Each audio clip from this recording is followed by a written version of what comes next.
Nie ma być. This is what UKRAiNATV shows, is the power of doing things. Okej. Tak, bo jestem tu. UKRAiNATV is an Teraz. internet TV station Stwierdziłem,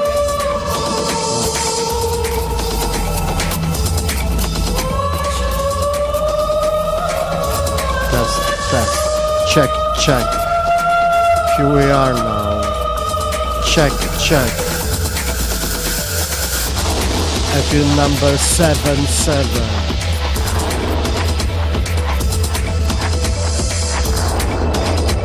Seven.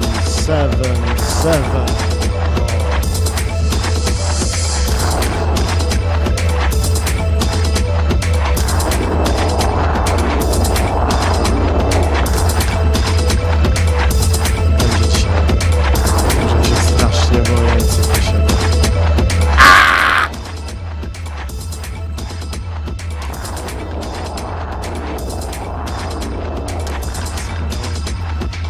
Goście i wyścigi. Już nie było za The first chapter is a trip back to New York City to 22nd of October, where 2 days after the opening of exhibition at NATV Gallery, East Broadway 311, we had a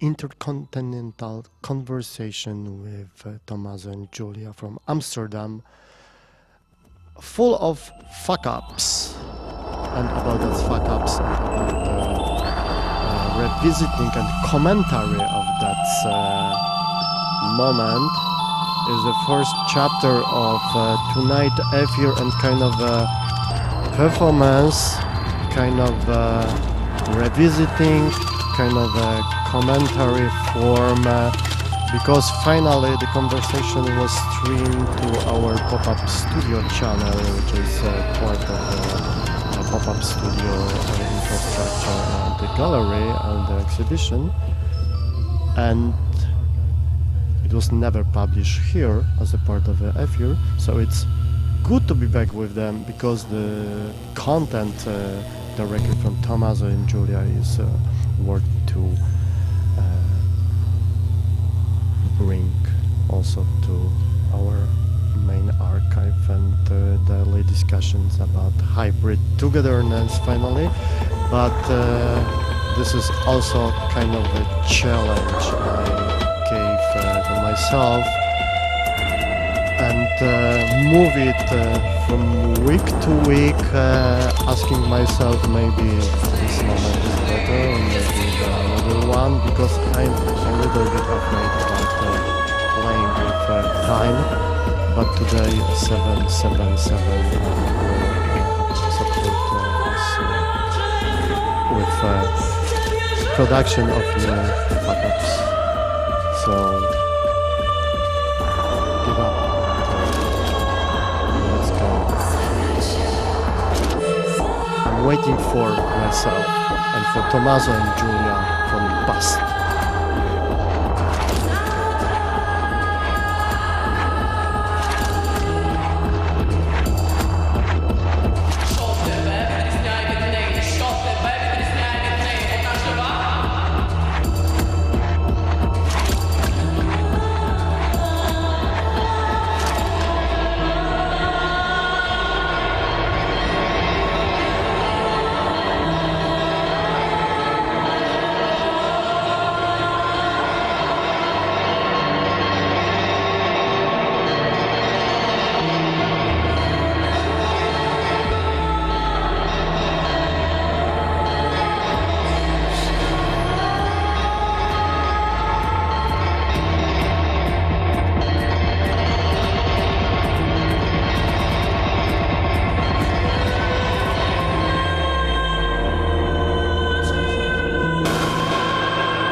zwrócić Państwu uwagę.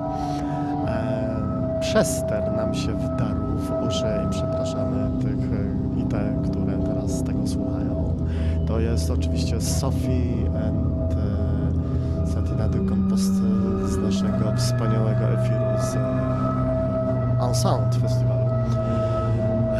I co? I nie do końca tak, bo to jest jednocześnie Sophie i Satin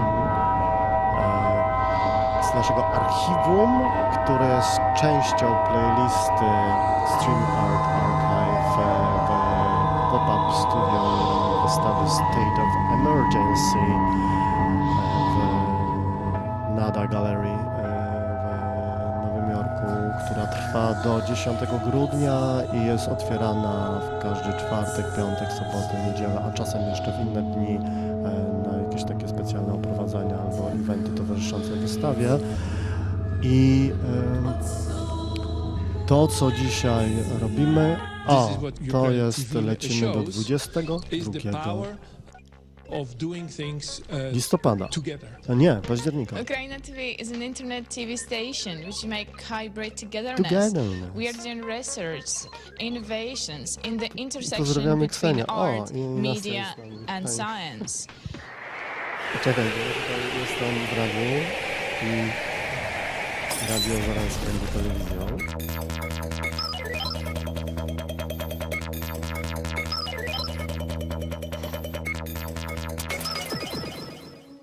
There is a streamer studio in Krakow, working well and daily. There is the Void in Amsterdam, and the goal of the project is to have a long-term collaboration with people in Kiev, and to have a studio in Kiev, and then we have a model of a network. Well, I should also say that we do it with politics of solidarity in the shadow of full Russian invasion on Ukraine. UKRAiNATV mixes present, past and future, private, social, political and cultural contexts. It is fragile and unstable, just like our times. We broadcast from Krakow, which is 200 kilometers from Ukrainian border. It's a global, hybrid, melting pot of people, machines, technologies, cables, different and parallel realities. We are on the internet and in the hotspots of geopolitical tensions between West and East, North and South. It's an open collective of artists, media freaks, Making hybrid togetherness. research, musicians, and DJ from Ukraine, Belarus, Poland, Italy, and other countries. It is an artistic, social, political and research-based project in one. It's also an interception of bodies, realities and avatars meeting in an hybrid space. And trans-regional collaboration. I'm from Severodonetsk, the eastern part of Ukraine.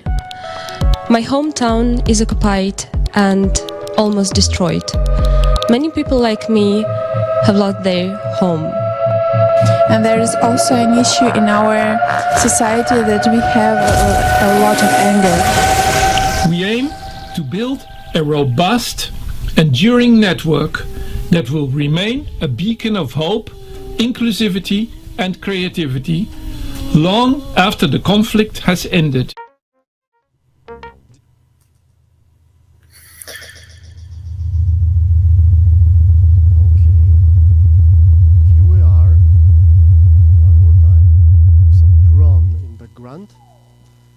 And times, places. Where is Julia and Tomaso? Institute of Natural Culture. Yeah. Okay, this is me. Hello. Yes. Perfect. So your turn. And this is Yes. Yes. Thank you so much, Ron. Thank you so much for inviting. As you said, I am Tomaso Campagna. And I'm here with Julia Timis. And we both work for the Institute of Network Culture. that is a research center based in Amsterdam, based at the University of Applied Science, and was founded from Geert Loving. And for many years, we have been working in, in the space of the internet, network culture indeed. But then, what we do, we experiment with video, with books, with publishing, and with experimentation. And this is kind of how we encounter each other, I think, also with your project. Because lately we decided to start also a project about video as publishing, video as a place for publishing work of artists, of activists, of researcher, but also to experiment ourselves with medium. And when we found about your project and we met, it was clear that was another space for collaboration.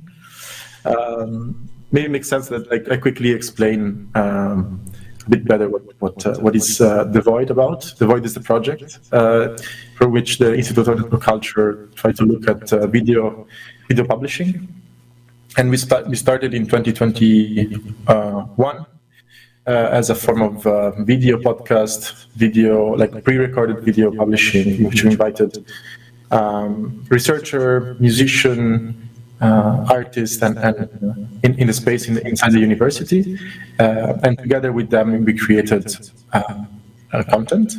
But then immediately we realized that that was the beginning of something probably a bit bigger and in development, and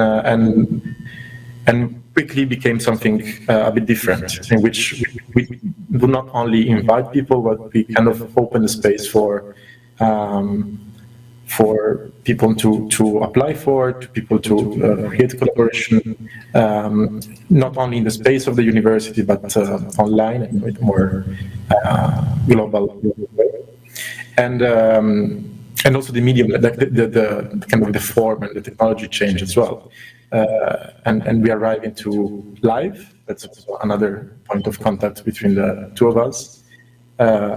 Lately, we've been experimenting also with the idea of a pop-up studio, pop-up TV, and to be in the space, in another space, not the usual one where everything works, everything is there already, but you kind of have this new challenge of going in new spaces and try to create bridges. And well, I don't know. Like I could go for forever about this, but I think there are some strong connection about the idea of stream art for sure, but about also the idea of talking about urgencies, right? And that's a bit of, I think, the link with INC. We do this. We do like video research, but not only. And I think, but the word urgency, the word urgent, it's something that is there since long time. And I think what we seek from this bridge is to try to accelerate in some way and to push for these urgencies in form of solidarity, in form of spaces for confrontation, and that's a bit also how I feel like Julia came to Amsterdam before it was in. I think you will explain better than me than this. But. Yeah, also like I wanted. What? Yeah. No, I'm actually I want to say hi to everyone that's also in the gallery, and I'm super great. We are here, and I think also the name of this exhibition, like State of Emergency, it's really important, and I don't know, in the moment. So yeah, I'm also part of UKRAiNATV, but now I'm also part of ANC, and in some extent I'm part of the Void, I think, but it's all kind of a big, huge network and family. So yeah, I think like the fact that we are connecting from Amsterdam, and the other day we were also like connected in this virtual space that I made. It's like creating more and more layers of being together in a situation like this, that we are not physically together, but we manage to kind of connect and participate also in a different time zone. This is also really interesting. And yeah, I'm just I don't know. I'm happy to be here, and I'm happy to be part of this.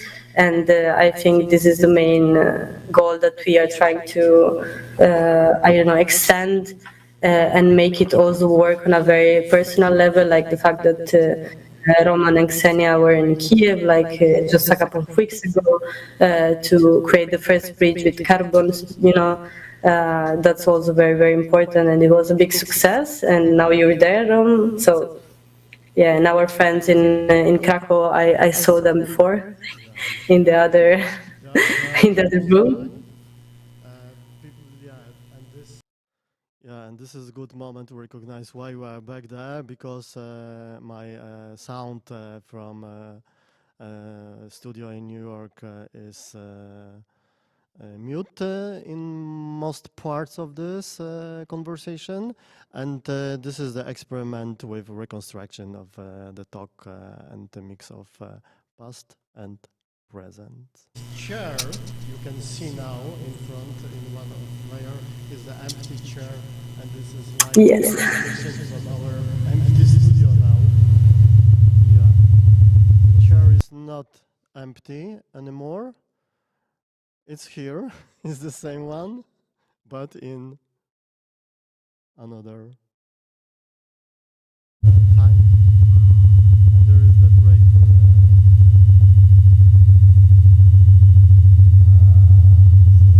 the drone music. And We cannot hear you properly, but Try? yeah. Okay, there was a big bit drone moment. yes. But maybe it will make sense also to link this idea of collaboration also to a bit this dream that we have together of creating also like material kind of infrastructural collaboration. That I think it's something that we should stretch always more, and the idea of creating a server, a space online in which we could all together share this life and kind of try to go out of the or create alternative to platforms. Doesn't necessarily mean that we want to go out, but we want to create a new form of being together live that is outside of like where we are now. But this also, of course, require a lot of effort, a lot of technical skills, and a lot of experiment as well. And in that sense, I think this is something very interesting. That one day we could have like a space in which, you know, like this kind of collaboration is not only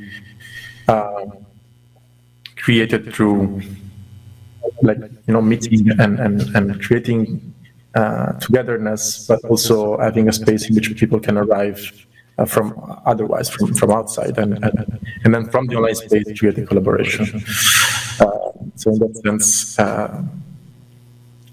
I think the idea of like initially we thought about a PeerTube server that is like a very valuable alternative, and we're like researching a lot in this sense. I think it's very interesting, but it's not like that's one of the options in that sense. But I don't know. I'm really looking forward to extend this idea of hybridity and togetherness about people, but also about, you know, the material infrastructure, what also makes the internet there, right? And cables and server. This is what I also define streamer. Yeah, this is what Tommaso said. For me, it was like a reminding of a streamer definition as a intersection of people, machines, data, cables, and signals in the real-time interactions, circulations, and this is kind of the mantra that we are back with, but it's still very potential and full of traps, infrastructures, and relational, post-relational, new relational space that we are not safe in, but in the same time we are excited to have like a permanent process of experimentation. And this is what's happening now is also part of this. It's like a mixing times, mixing some statements, searching for definitions, searching for terms, and in the same time working with memory.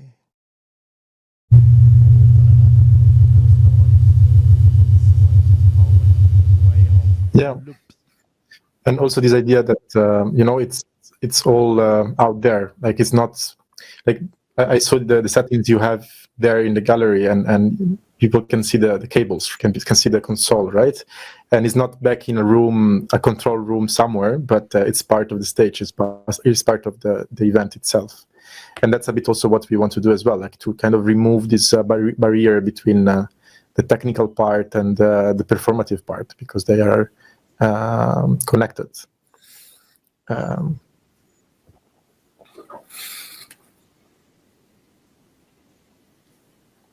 Yes, and there is a moment that we have one more player in this game.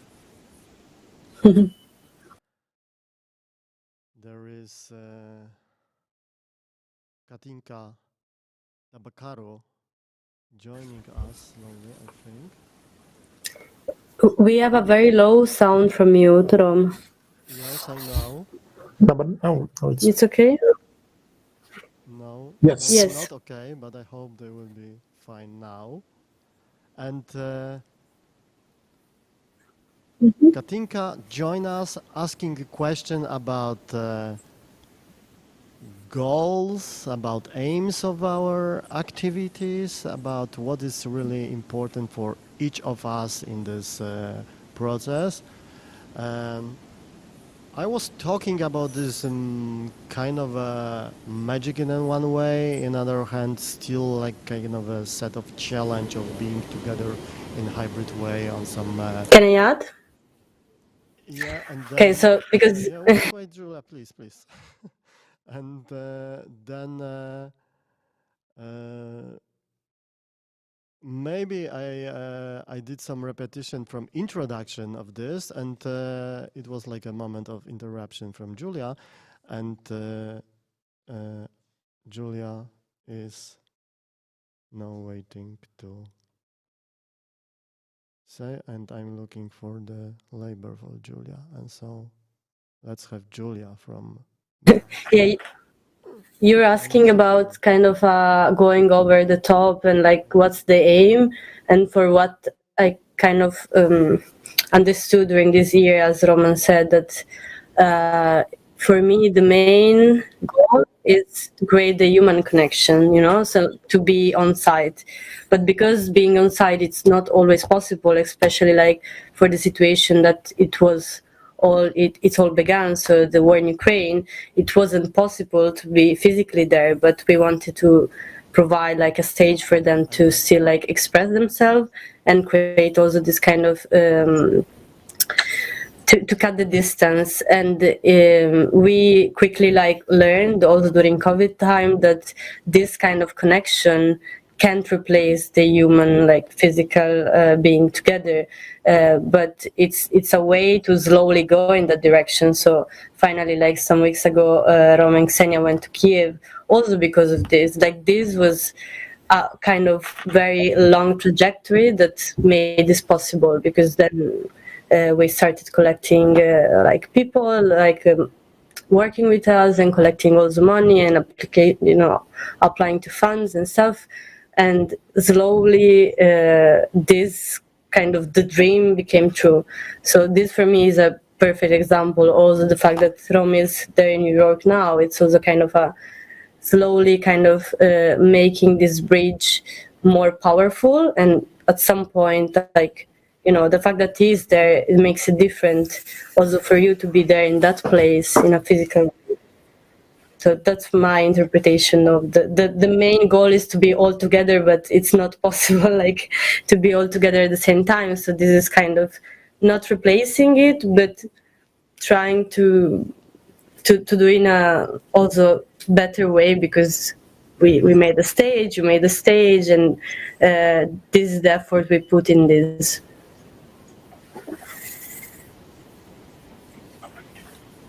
Sorry, I'm talking something there, but I don't remember what did I say there. But in the same time, I can put a label for our co-curator of the exhibition. The exhibition is still there till 10th of December, so you are welcome who is in New York City and later, next, almost 1 month. And maybe today is open. We can check in our channel. We can check now. I think that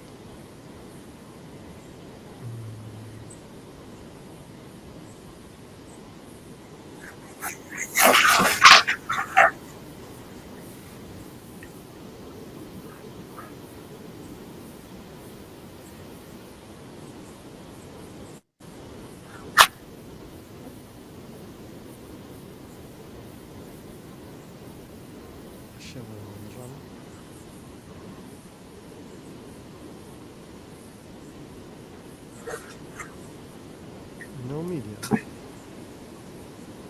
Oh. Poziomki, poziomki, poziomki, poziomki, poziomki, poząbki, poząbki, poziomki. Raz, dwa, trzy. Okay, it looks that studio in New York right now replaying our last affair from closing event of ICA Congress in Krakow last Friday. So if you couldn't visit us here, you can watch it in our another channel. Sprawdzamy. With chairs. YouTube działa. I co jeszcze zostało? Facebook, teraz sprawdzamy Facebooka. I really love Sophie, I really love your introduction from Friday. It's like amazing levels and poziomki and poziomy and checking of everything around. Okay. There's more and more noise from the past.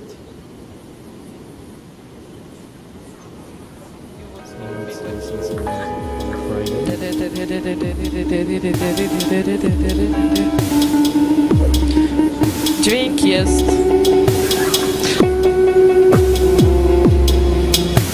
Dźwięk jest, obraz jest. Głos jest.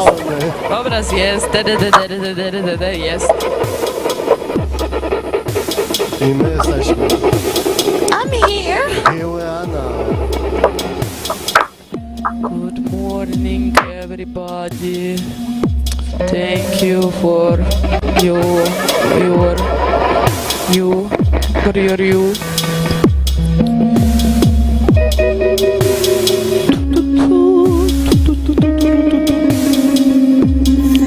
Zapraszamy do bufeciku z korzystania.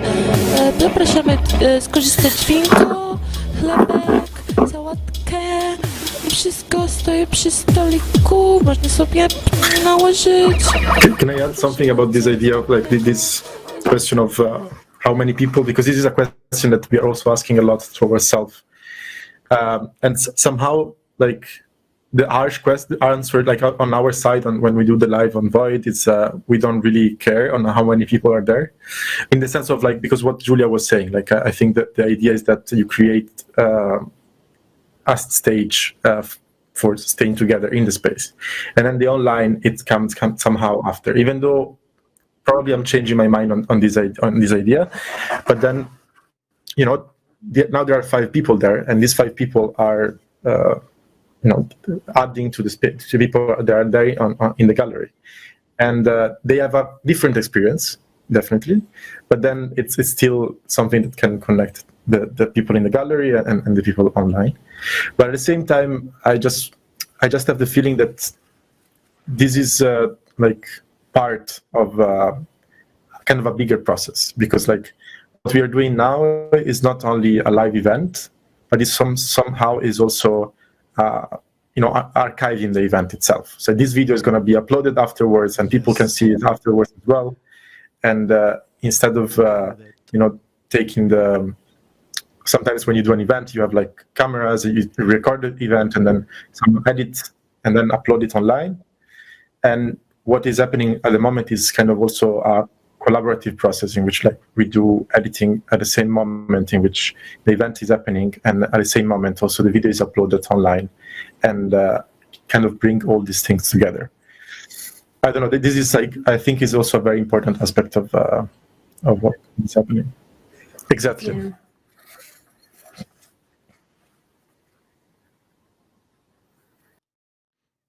Yes, the answer from Tommaso reminds me the question, and my answer also there, because this is what Tommaso said. It's exactly about what we're doing now, and working with archive, working with mixing times and spaces to not only to play with this, but to ask ourselves about potentiality, about working with data, about working with memory and reconstructions or deconstruction, and to construct narrations in that way. And this is what I was talking about, and this is what is very important for me in this field, is also the question of different, jak jest osie po angielsku, like axes or angles of view, of relation between audience, participants, and perspective, position that you are able to watch or take part in some activities in that hybrid way. There are people in the gallery or in our studio, there are people in real time, there are people going back to the some past events, there are people who could remix this, or we are remixing this now, and there are also situations that we can participate in some interactions between archive, real time, and productions of some future content in that way. So, and this is also kind of a spectrum between being very active in those processes and also being like a viewer, observer, and this position of the observer and consumer is also, I think, very interesting and important set of possible, very potentially subjective points of view, like exactly points of view.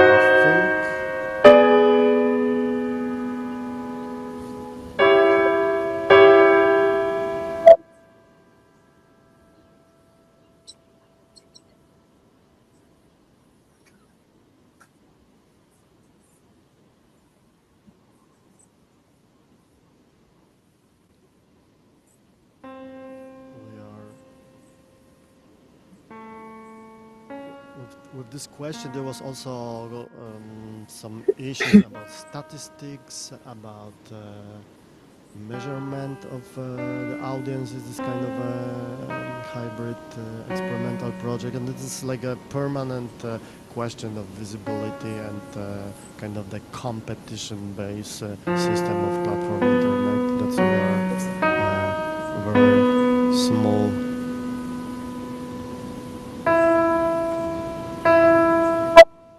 kind of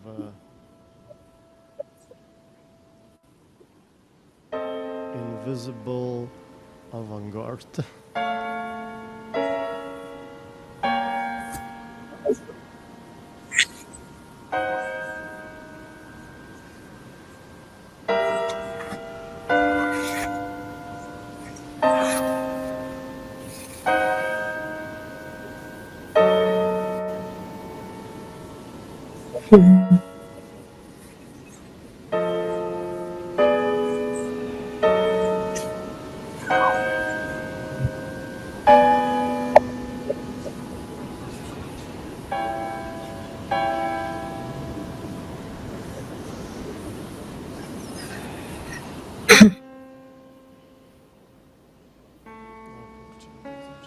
Już nie pamiętam, co mówiłem.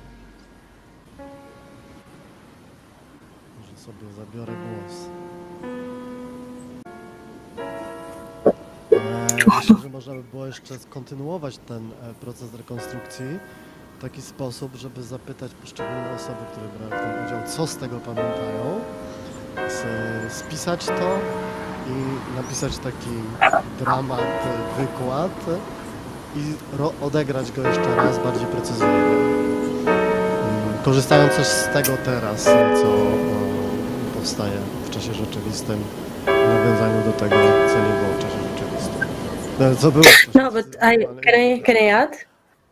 Because you were saying this thing of like, what do we add to the pie? Like, what I kind of also witnessed, that's also very different to what, because I come from a very different background, you know, like I'm doing mostly usually like post-production, and so I'm not like familiar with this more performative aspect that I think really emerges when we do the events, because there is also like to distinguish between the efforts, mainly for UKRAiNATV, and the lives that we do like in the events.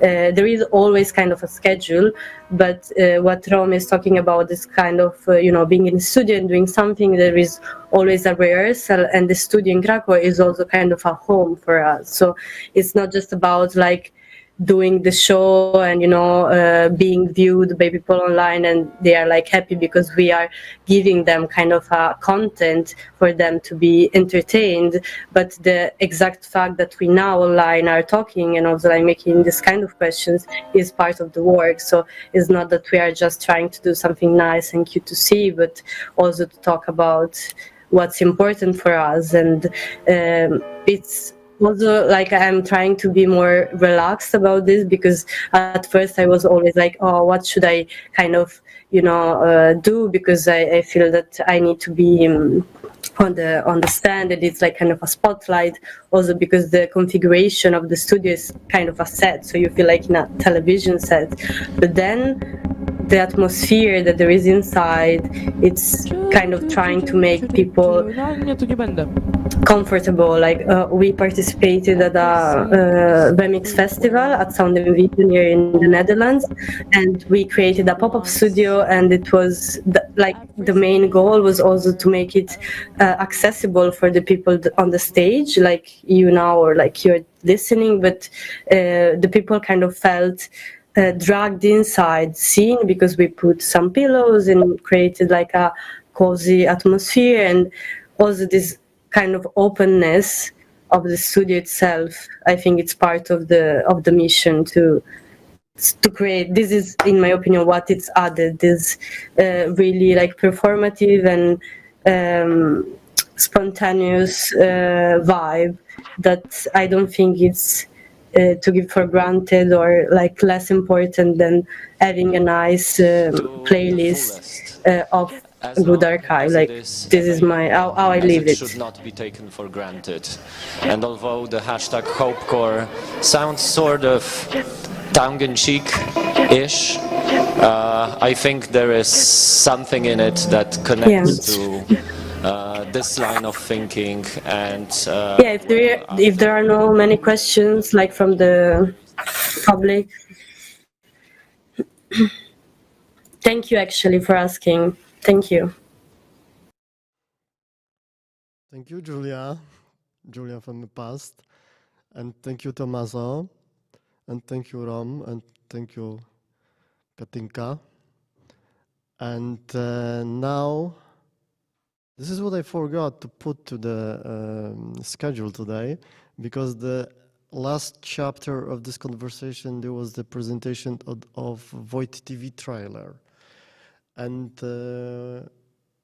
actually we played this once at the very end of last year, but I think it's good to keep the schedule, to reconstruct the schedule from this talk in another gallery, and to have it as the last chapter of this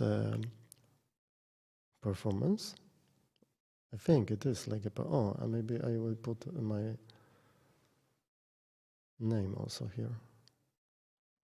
That's me. And then Void TV trailer, and we're going much more to the presence, but not really. No, it will be also kind of the mix. Globalization is waiting to have introduction for next chapter. And from New York City, we are going to Canada. The Institute of Network Culture is a research center based in Amsterdam. Well, we have a long trajectory on experimental publishing, digital publishing, and that's a bit also the idea of expanded publishing, the idea of like bringing both analog and digital, and try to come from the perspective of publishing, like book publishing, and expand it to something that is not only in formats, not only like a multimedia publication, a video, but also in forms, also in the way in which you create a publication itself. In some way, we kind of define this as a sort of publication. Yeah. Yeah, this is a stream, right? Is an idea of like there is an urgency, then the urgency is about both communicating something but also being together.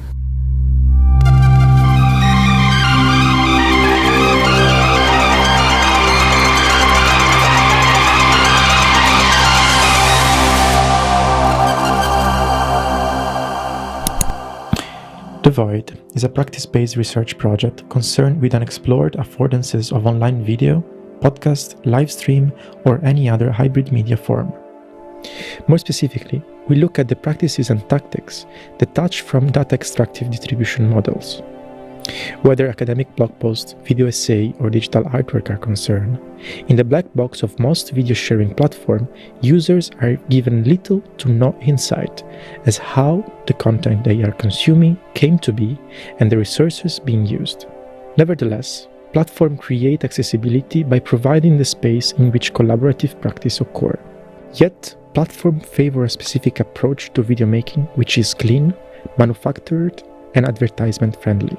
The potential plurality of video making is hardly present in the standardized stream of content, curated by a lucid algorithmic process. Thus, while video sharing platforms are making knowledge accessible to the public, they also effectively garner the condition of knowledge production in a centralized core of capitalist accumulation. Against this backdrop, The Void focuses on the increasing presence of video production in research practices, by providing resources to critically work with this mediatic landscape, as well as sharing and supporting research practices that center a critical engagement with media. The Void aims to expand the role of digital audiovisual production practices as a research methodology. In research publication, more often than not, media production, be it audiovisual or any other form of artistic practice that isn't writing, is still seen as somehow inferior, mere support material, a figure that accompanies the text, the main act, and that will fail to be considered as a form of research itself. For The Void, producing, hosting, distributing, and consuming media is not about illustrating previously existing research or knowledge, but about doing things. Working with media is actively doing research. In this sense, by combating the primacy of text, The void aspires to create the means and tools for practitioners not represented in current publishing industries.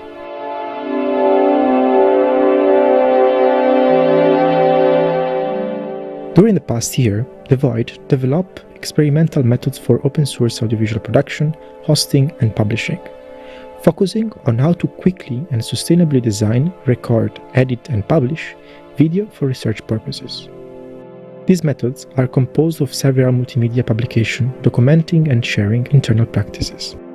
The main series of the Void is focused on using a pop-up TV studio as a research methodology. While usually the goal of this form of production is the digital documenting for its later distribution and consumption, this series also regards the recording studio and the act of shooting itself. Thus, the recording process becomes a space and time of encounter between artist, musician, academic, web developer, and activist. In this sense, the Void Studio and the process of audiovisual production become an event, an arrangement for knowledge production and sharing enabled by the processes of shooting and deferred digital transmission.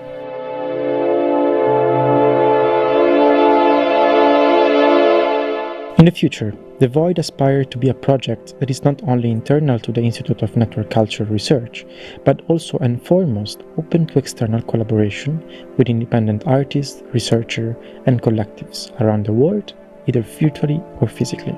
The objective of this collaboration is to collectively create frameworks of production and archives for audiovisual practices as expanded publishing.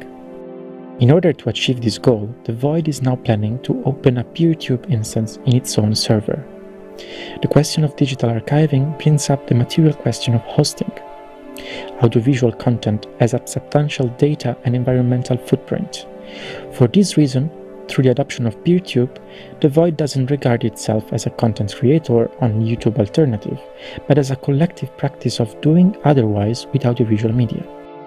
To sum up, the Void asks how can we make practice-based research more open, as well as how can we make a wide variety of experiences happen in and with audiovisual practices. To address this gap, we are seeking to rethink audiovisual publishing not as just a one-way street wherein the detached video researcher controls the narrative, but rather as an open and shifting field where different encounters can happen. The implicit hierarchies in our ways of perceiving and acting with media need criticism, and as these are intimately connected with a way of knowing, transforming the one means transforming the other.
Full-scale life by globalization. Full-scale life.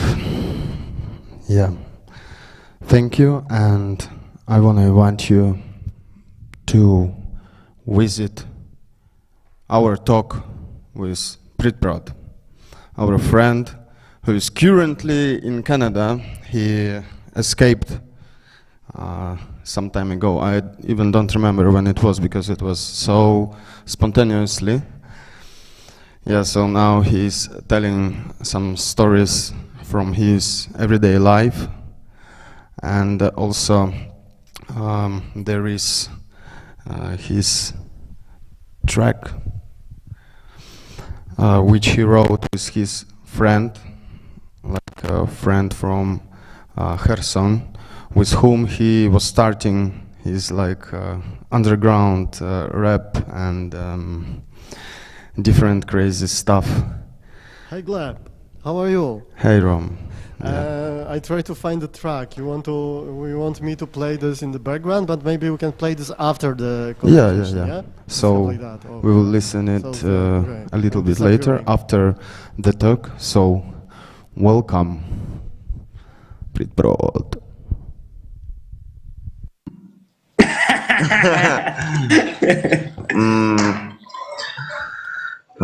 Що, друже, я хочу у тебе спитати, як у тебе справи? Взагалі там бачив, що у тебе новий реліз вийшов на днях.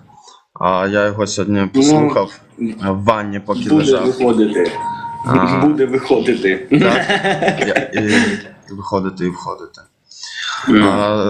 Розкажи, як взагалі там у тебе справи в Канаді? Бо ти звідси з Польщі дуже так несподівано зник. І з'явився вже по іншу сторону океану. Як там у тебе взагалі з щоденним життям? Ну, скажу, 50 на 50. Бо часами думаю так, що хочеться вмерти, часами хочеться вернутися до Польщі, часами думаю, ого, тут так класно, так прикольно, а потім знову і так по колу. Як кожен день. Як плато під кислотою. Поняв. Так, а чого саме там важко тобі? Ну, важко морально, психологічно, бо тут, не знаю, все крутиться крізь бабки і тільки гроші. Тільки гроші, і це єдина річ, котра утримує тут. І не знаю. Так, а взагалі роботу складно було знайти? Чи... Ну, робота то є, то і нема. От, наприклад, перша моя робота була класна, але вона була в ніч. І я робив стемпи для вінілів. То з тих стемплів потім вінілові платівки видавлювали. І це була прикольна, така цікава робота, там хімія, фізика, такі цікаві речі. Там електроліз.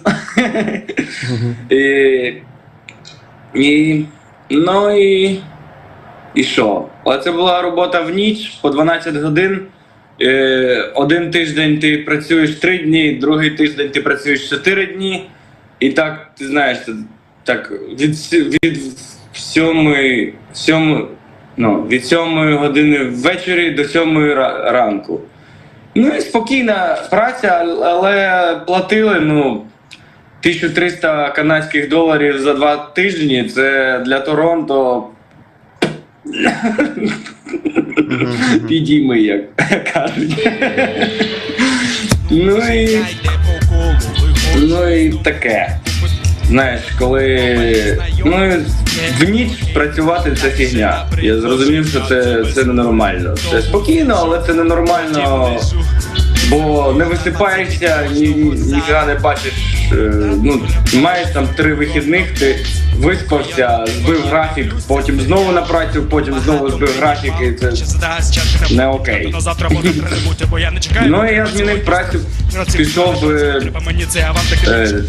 мити вікна. Вже з 7 до 5 вже адекватно.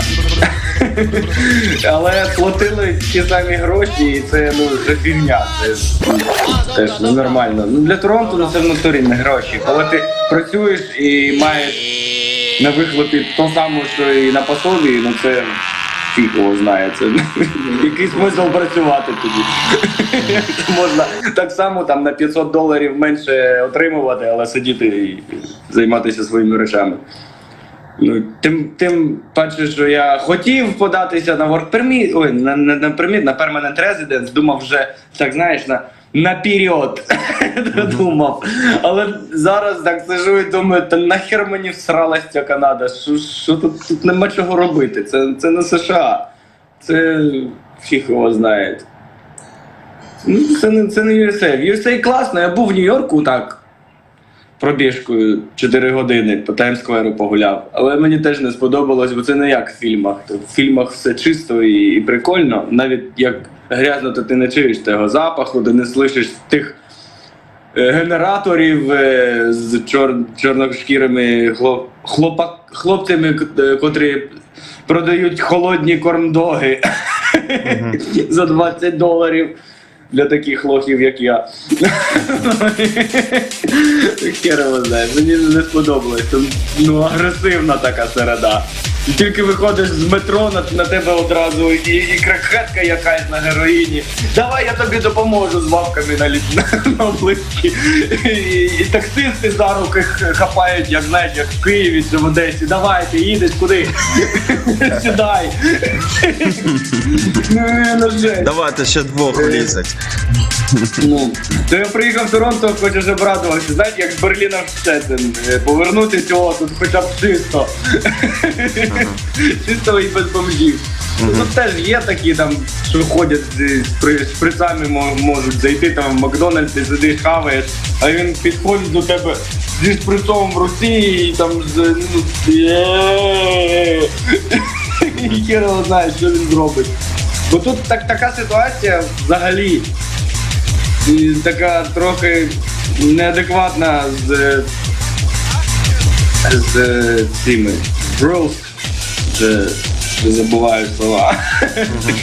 Ну, взагалі з цим всім, що ти не можеш, якщо на тебе хтось нападає, то ти не можеш захищатись. Ти можеш достати там якісь речі, якісь вайленс, і можеш подзвонити до поліції, і вони там вже рішають. Але, ну, тебе по факту можуть пернути, вбити, і ти ніяк на це не можеш, ну, захистити себе. Бо якщо ти захистиш себе, то ця людина, котра нападала на тебе, може потім піти до поліції, і в тебе будуть проблеми. Ось такий тут прикол. І, ну і взагалі, радує тільки те, що тут такі речі, що там у нас нелегальні, то тут декриміналізовані, і тут в сумі Португалія в цьому плані. Але, ну, не знаю, чи добре чи то, чи ні, але добре мати хочеш би таку можливість, знаєш, хапануть, і щоб ніхто до тебе не допірдолів ще.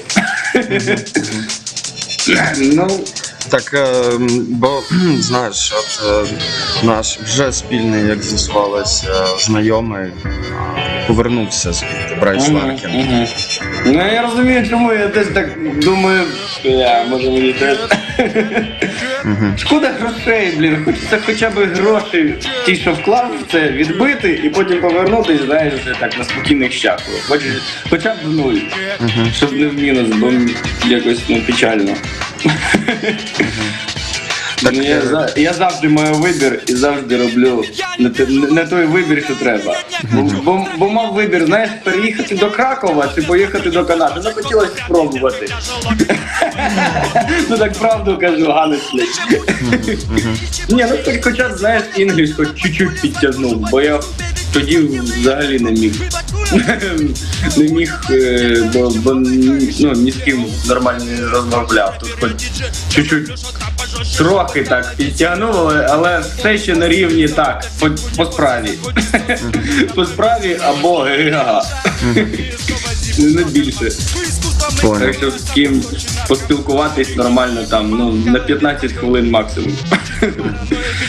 Так, а розкажи, як там взагалі з тусовочками, з плейсами, з організацією івентів якихось? Я там на сторіс бачив, що ви десь там щось, чи це більше? Повне зеро. Ні, як говориться, фіга, взагалі, нічого. Мене один раз запросили зіграти на нелегальному рейві під мостом. І всі такі зашугані були, щоб мусора не приїхали. І, ну, ніхто не приїхав, все нормально, ну, прикольно, ну, як, не знаю, як... знаєш, прикол Канади. Looks professional, but тільки looks. Ну, виглядає вау, знаєш, пофоткати, такий вайб, атмосфера, але звук, ну... 2 колонки JBL краще би звучали. Таке, ну... Діджеї теж різні, генератор то такий повербанк, знаєш, Там, я взагалі боявся, що на мене не вистачить заряду, бо всі так перегружали ті колонки, що я, ну хоч нормально. Я ще грав останній, блін. Тут взагалі тусовки в Америці, вони до 2 до 3 ночі максимум. Мене це поражає. Я звик, що в Берліні, знаєш, до 7 там ранку. До наступного дня. День. Ну, через день вже. Там автопаті починається там за 3 дні після тусовки.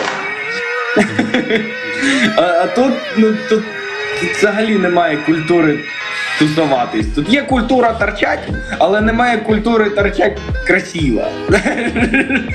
І щоб все було весело. Тут люди не веселяться, тут люди тільки потребляють.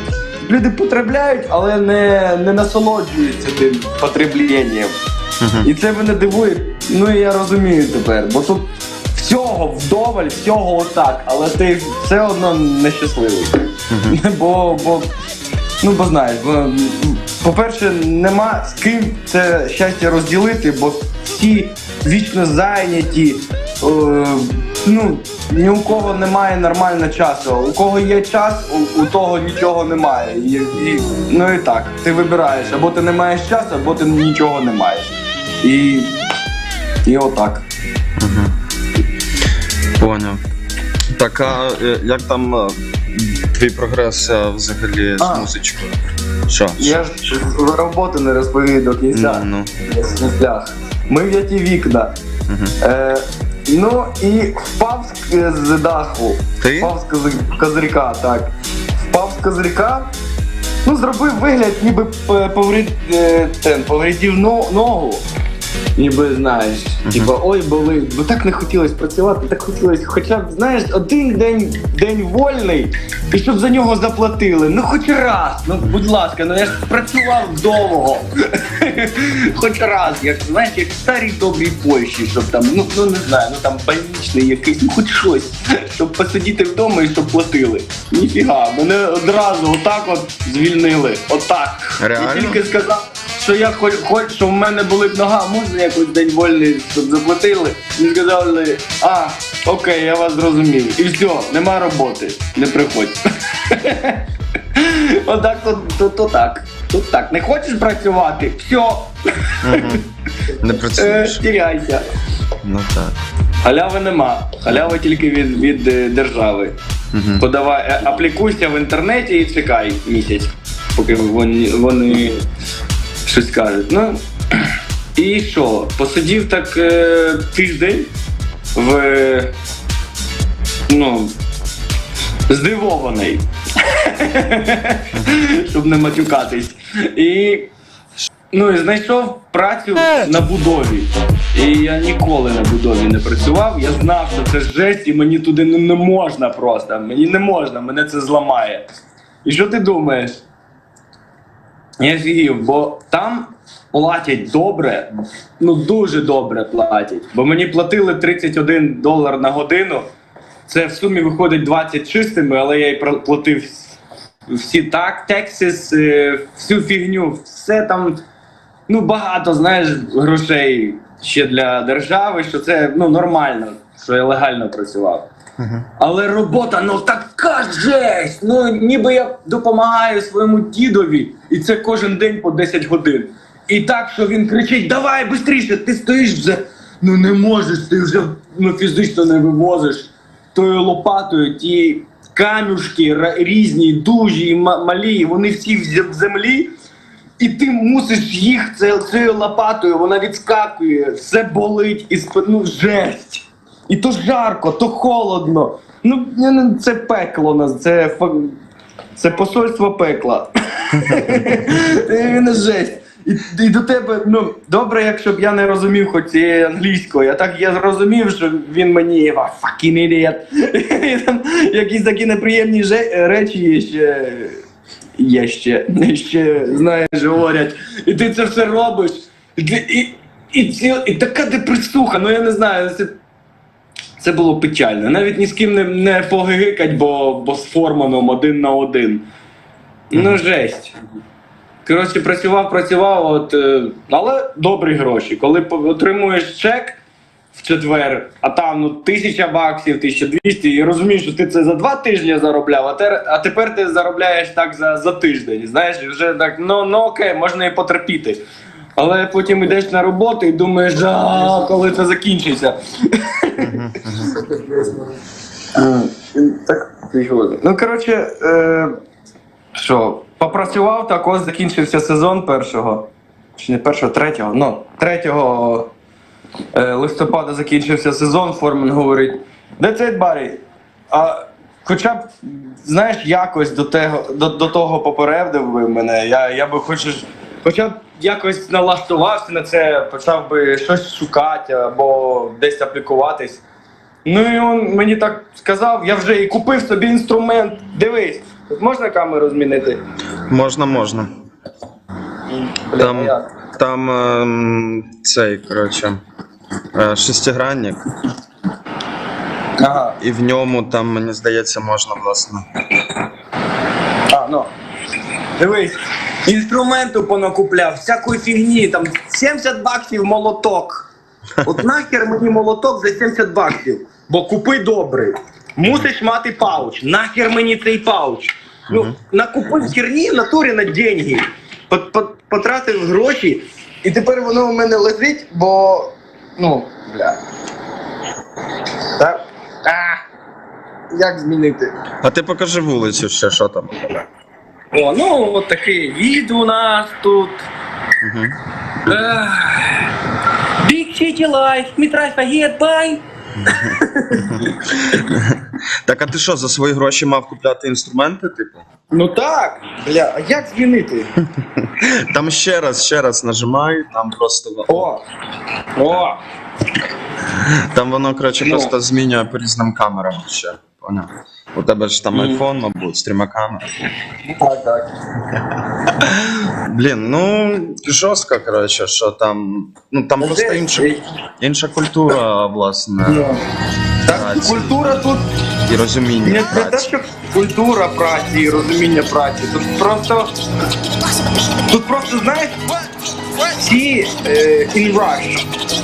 Всі спішать десь. Всі спішать швидше закінчити працю, щоб відпочити. Але ця праця ніколи не закінчується. І от в такому ритмі тут все. І всі роблять не на якість, а на те, щоб швидше зробити. І це швидко от ніколи не припинюється. Тут щоб почувати себе спокійно, нормально, і щоб вистачало хоча б на таку нормальну хату, а не з тарганами, як ми живемо.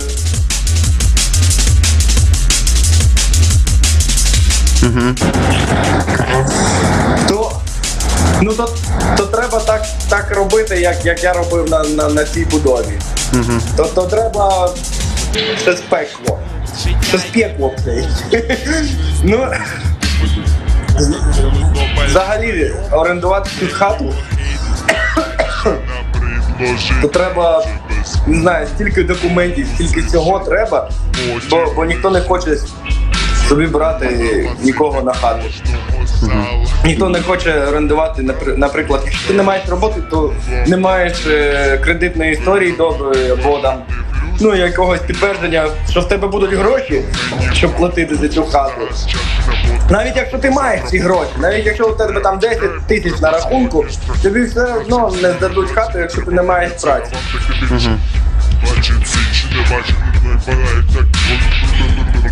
Жорстко. А покажи це, ти казав, що якусь карту ти там намотив.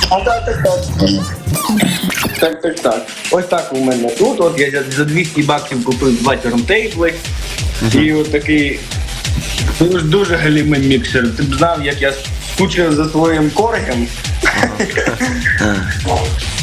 Одна колонка в мене згоріла на верхах. Років. Ось таку. Це хто? Яка ти казав? Сузукі Томпсон. Сузукі. Найс. Вона якого року?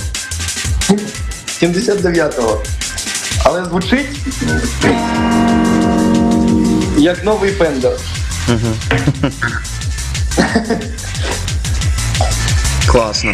Так, а що там розкажи про якісь плани в творчості? Бо ти зараз, я слухав Pump Up the Tempo, так? Ні. Push the tempo. Push the tempo. Up the tempo to speedcore. Ну то ми з корішем зробили, ми з ним взагалі починали свій реп-шлях. Ще з The Rats from the Hood в моєму підвалі. То, він мій сусід, він мій найліпший друг з дитинства, але він зараз в Калгарі. Там ще більша жесть. Я взагалі не розумію людей, котрі... Окей, до Канади, це знаєш, це північ, тут і так не дуже. Але їхати на північ Канади, це ж... це дуже до Сибіру, не знаю. Там мінус 30, він там взагалі сидить вдома, нормальної роботи нема, таке. То і ми на печалях вирішили зробити драм-н-бейсу. Він зробив вокал, я зробив біт, і ось так. І от першого релізу. Окей, класно. Слухай, так а ти граєш сети там вдома у себе, типу лайви, як і діджейські? Чи свої тречки? Тут? Тут я взагалі так трохи на музику підзабив, бо тут стільки стресу, що немає часу навіть думати.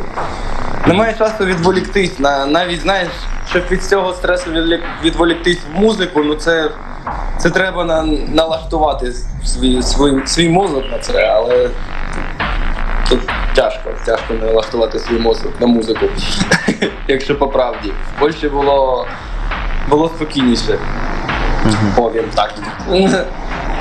Тому і думаю, якось, як говорить цей Брейс Ларкін, то краще менше, але спокійно. Добре. Ну то якщо що, то залітай. В Кракові тут є місце. Нормально. Так. Ми тут чекаємо на тебе. Ось так. Добре. Ну то в такому разі дякую тобі. Друзі, це був Брід-Брод, наш коханий жмечик, який родом з Херсону. Будемо чекати. Я хочу тебе, друже, спитати, як ти почуваєшся, як тобі подобається Краків, і взагалі, які у тебе найближчі плани на майбутнє. Вам теж. Я сильно потний, я хочу душ, і щоб в душі моїй ловився куш, щоб все було не так, як... щоб все було отак, як надо.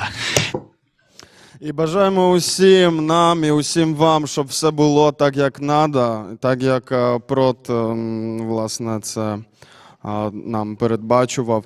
Тречок, його, власне, такий можете зараз послухати. QR-код зараз вам закину. Бам. От QR-код. От QR-код. Так що слухайте тречочок. Предпрод класний чувачочок. Бажаю сил та натхнення, любові і кохання. І ніколи і ніде не зволікати. Предпрод. Push the tempo. Feet Longsgate.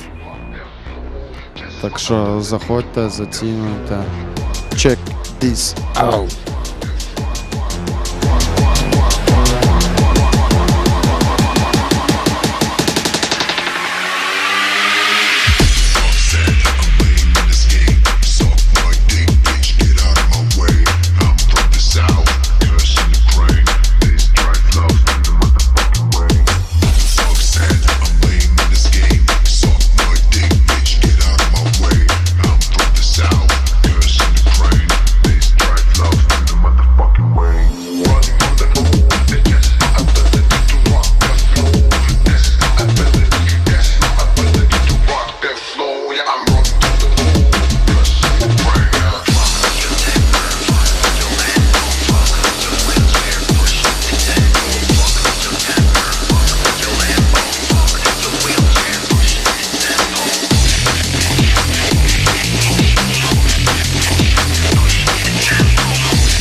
Yo, yo.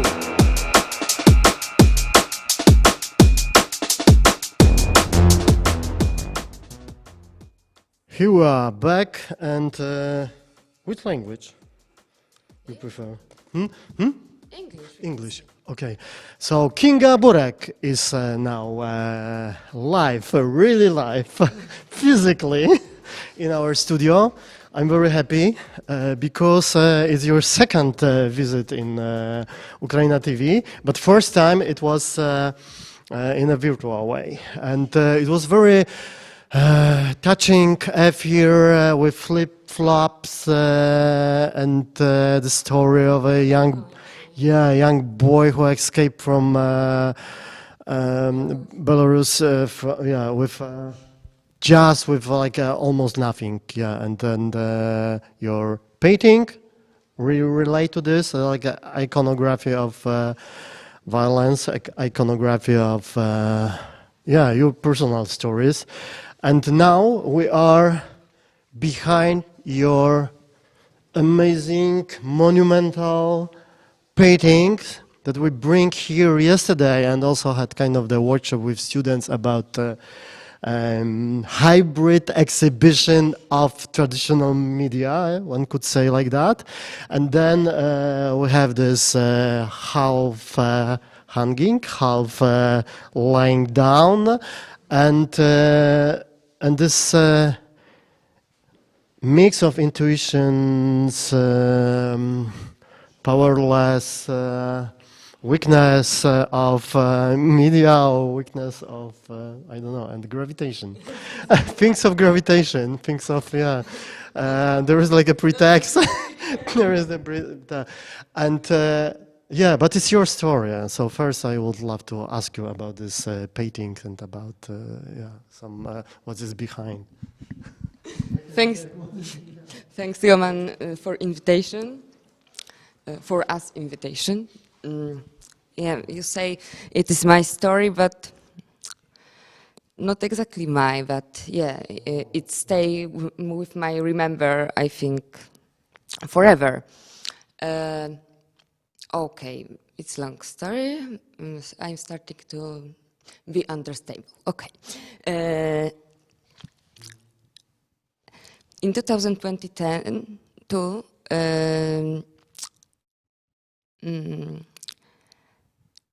I decided to do something. Okay, so during the spring in 2022, one of shocked information which I found in the internet, because it's connection some with me, but not exactly. What was this information? Okay, 8 years old Yegor Kostrov, who was during the war in Ukraine, his daily was found in Mariupol, and there was a very real, extremely hard story, and to the text was illustrated by a different drawing, which was made by navy blue pen, and in this this drawing was terrifying when we can see the wounded people, relatives, and what's more, there was 2 dead dogs with big wings. Maybe it's different that I pay attention, especially at this aspect, but 1 year before the war had started, I made the painting which based on my childhood drawing, and it was a very positive view. We can see it's based on my. Missing view, and we have this picture. Yeah, okay.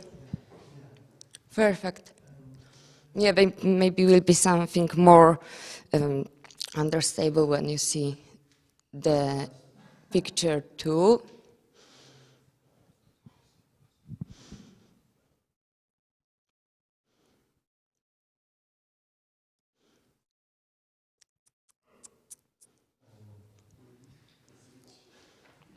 Oh.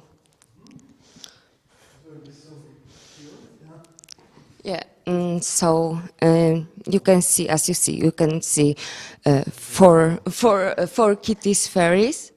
This paint based on my when I was 4 years old. I make a small drawing, crayons drawing, and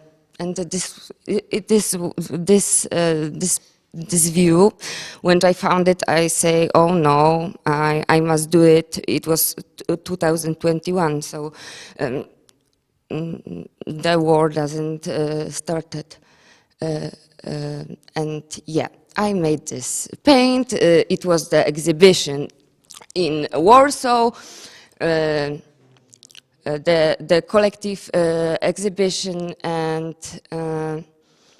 when I saw the diary, Yegorov's diary, and I remembered this this view of when I see at mine a drawing from my childhood, I see happy girl who know nothing about cruelty, living in calm place,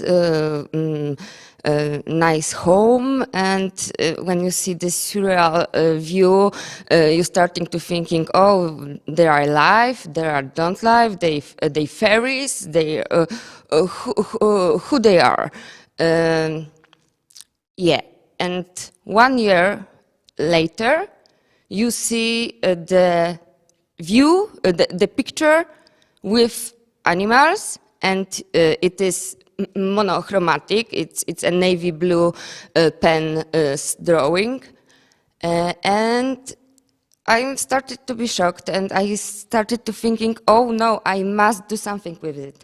I can live it. I must.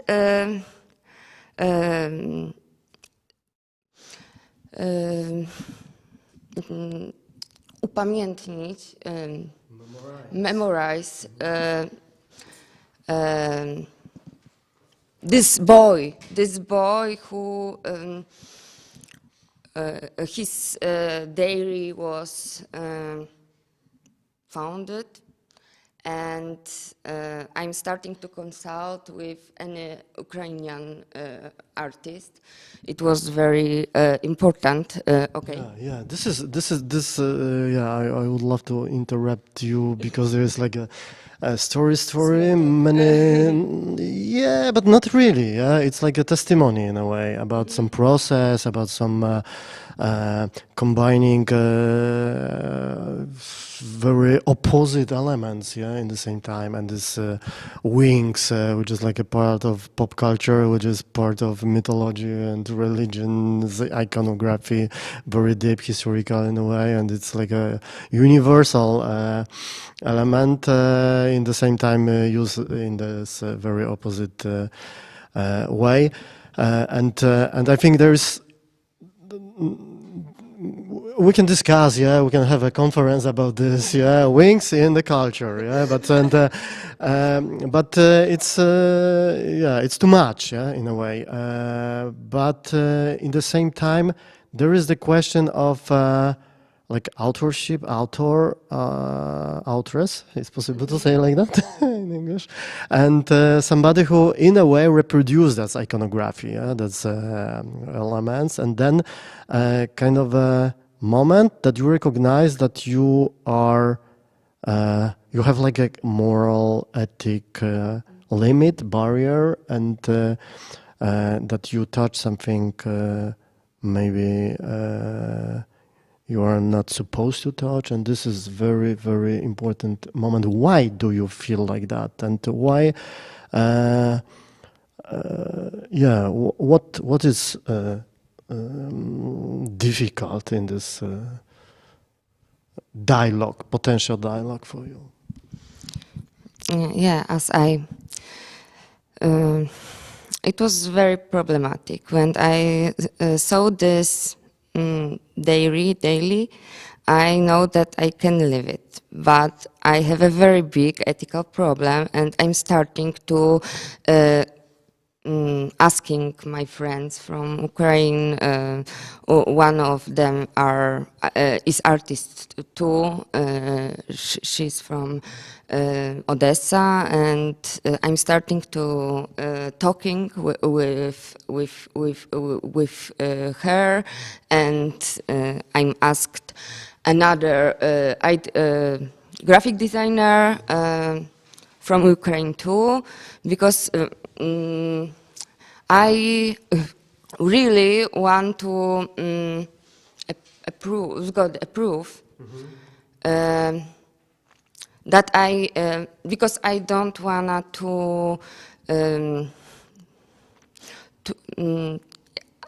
as I would like to zawłaszczyć. Zawłaszczać.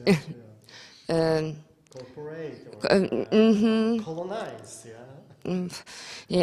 cruelty, but yes, and I talking about this and showing many projects, many idea of because why you feel it as like a oppressive corporation, not kind of a because you could one could say that it's nothing about incorporation, it's nothing about zawłaszczanie. It's more about memorizing, more about homage to, it's more about interpretation. It's your decision to start kind of the dialogue, and it's like a very simple, positive, beautiful moment and decision. You know, it's not a normal situation. So I think that if I will be taken some story which it's not dramatically, which not touch too many people, the cruelty will be. I really don't wanna be.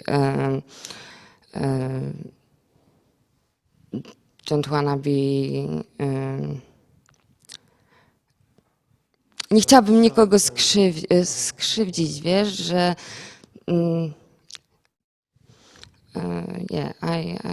don't want use any violence. Ale myślisz, że potencjalnie krzywdzisz tego chłopca, czy potencjalnie wytwarzasz jakąś sytuację, która może być niezręczna dla odbiorców? I think every of this point. Trzecia strona, że możesz być o coś oskarżona, tak? I think it's not afraid, but I really don't want to do this because I know that if something hurt me and somebody do it, I don't want it. Yeah. Finally, you did it. Yeah. It is a problem, but after this consulting, and I know this artist say me, Kinga, it's okay. It's okay. Nobody will feel hurt or no. It's great idea. You must do it. It's a part of your history too. Maria said it. I heard it. Okay. Yes, and you know, when you want to paint something, when you want to say something in the image, you have a desire. You must do it. It's a part of my life. Yeah, you must. I can live it. I must think about question which which come to me, and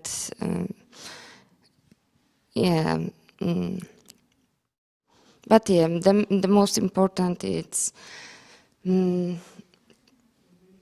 commemorate it, to stay for a longer time and be something useful, you know.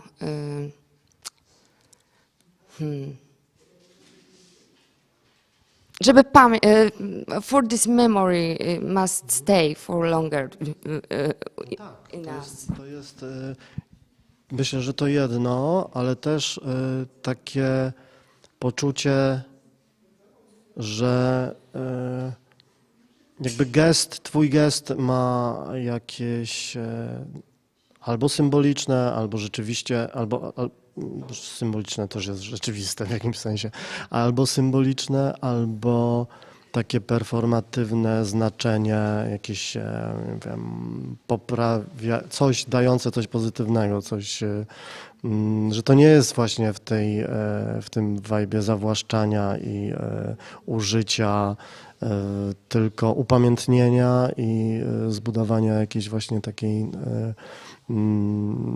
upamiętniającej narracji, no i czegoś, co po prostu jest, zostało. Tutaj są twoje latające koty, tu są latające koty tego chłopca i jest dramat, jest spływająca farma, jest jakaś siła, jakiś bezwład, jest jakiś gniew, bo w ogóle w twoim malarstwie jest mnóstwo jakiegoś gniewu i wściekłości w ogóle samego gestu, nie? Także to jest mega adekwatne, mocne. Jeszcze z tego, co wiem z wczoraj, to są proporcje Guerniki, tak? Yeah, the proportion, yes. But you know, in Guernica we don't have this moral that you can take a story.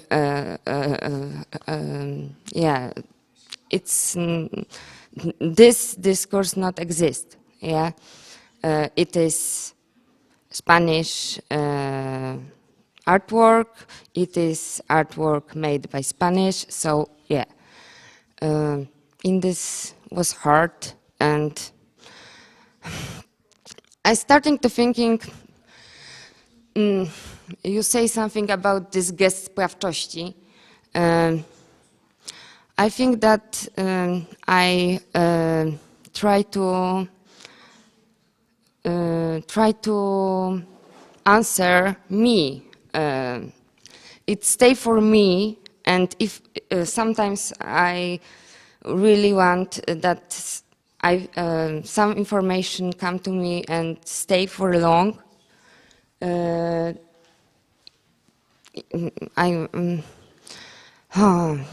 You know, when you know how is it in art, you must do it. You feel that you must do it. It's yeah, I'm completely distracted if I don't do it. Did you show it in an exhibition? Do you have any feedback from people about this? I don't know, incorporation or memorizing and or this ambivalency? No, it is first time when it, yeah, it's, yeah, this. I think that yesterday workshop which you made, was more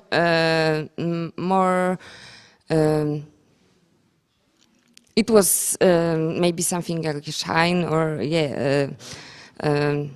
trema, but today no. Today it's okay. Yeah.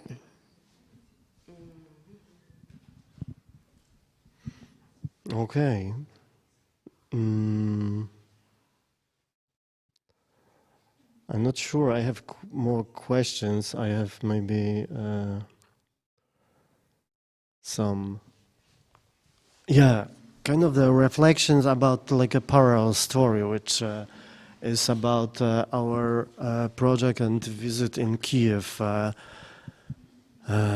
few weeks ago. And it's like a long story that we, a few months ago, decided to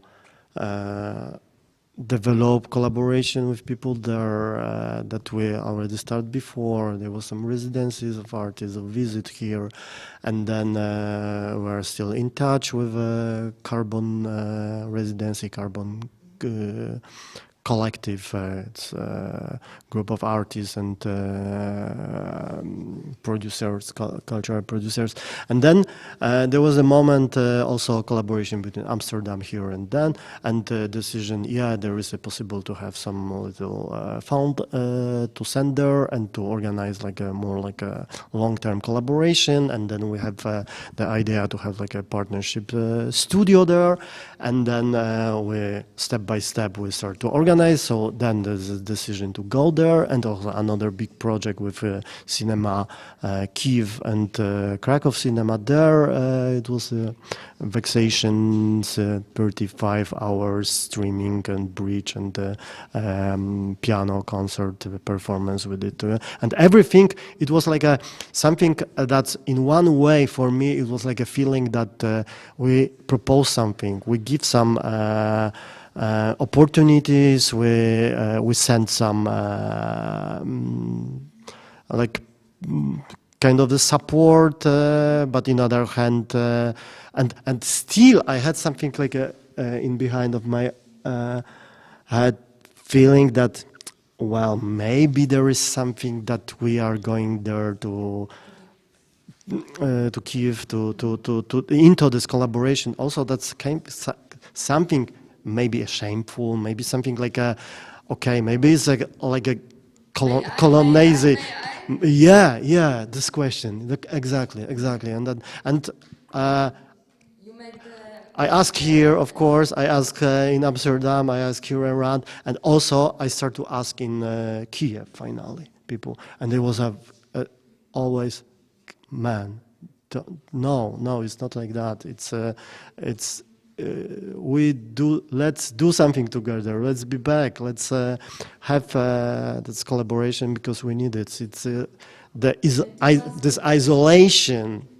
It's something what is much more danger now, which is in progress, which is going, which is more and more difficult and problematic, and probably it will be more and more. And this is, I think this is like a kind of I try to, I don't know, have kind of a conclusion, answer to you also in more general way, because it's the Maria Mitrofanova, as I know, who push you to do this, just do this. It's you made it, and also people who has me the similar things in Kiev, like, guys, do it, and also there's like many thanks and great. So I shared this with you. Thank you, critic. You start our conversation with critic of the form, and now you of the sense. Okay, so thanks, Roman, for invitation. It's not easy speaking about painting. Yeah, and it is how you feel in the with his like a shadow. Yeah, and and yes. Thanks for everything what you do here. You are some people who make amazing work, and we need it. And as I'm starting to thinking, when you're starting to say about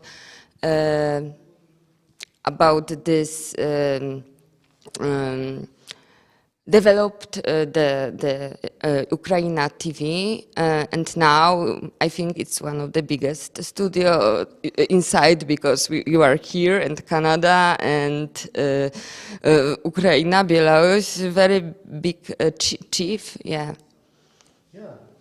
Thanks. Oh, sweet everybody.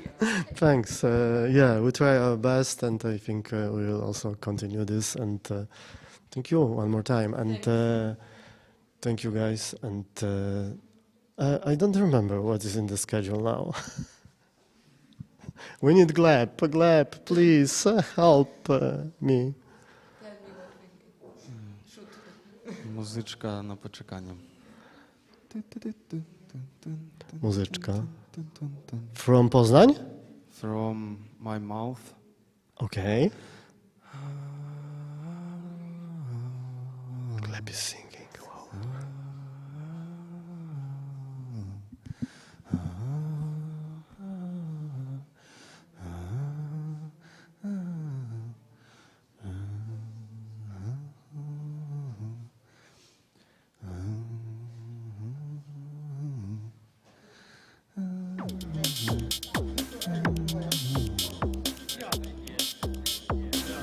Czarodziej.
jest w Poznaniu. Ale Sophie jest też z nami tutaj. Jest też Janisia, jest Gleb. I ja zaraz przełączę. Jest też Anastazja. Halo, halo. I hope so. Tak, są. Tutaj dwie.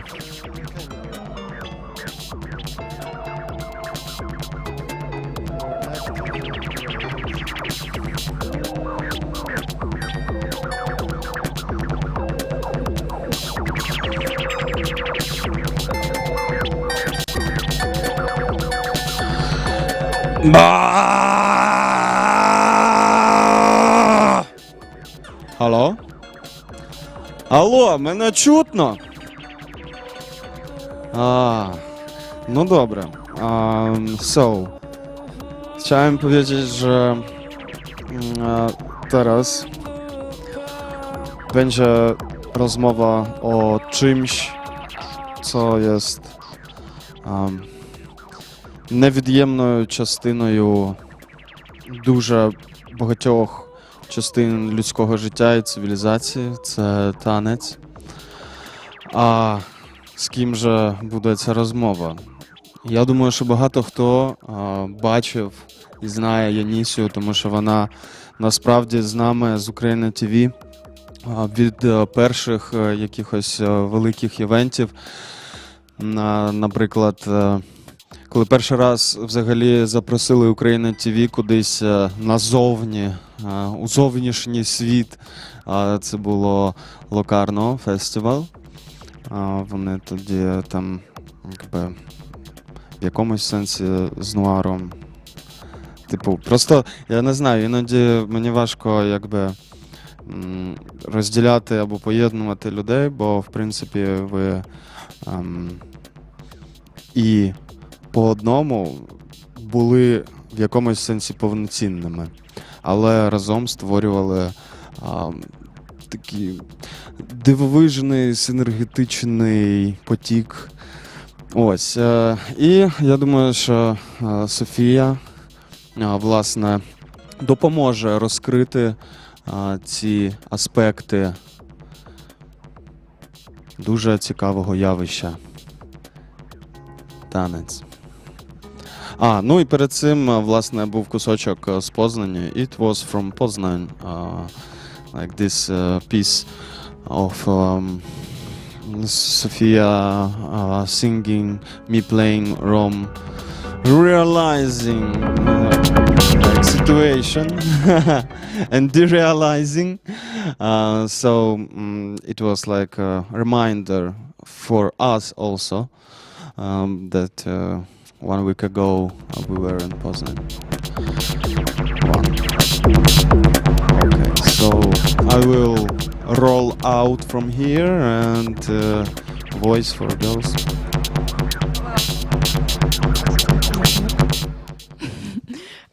Я взагалі не помічаю, як переключаються мови в цьому місці. Але, да, дуже приємно. Круто, дякую, що запросили.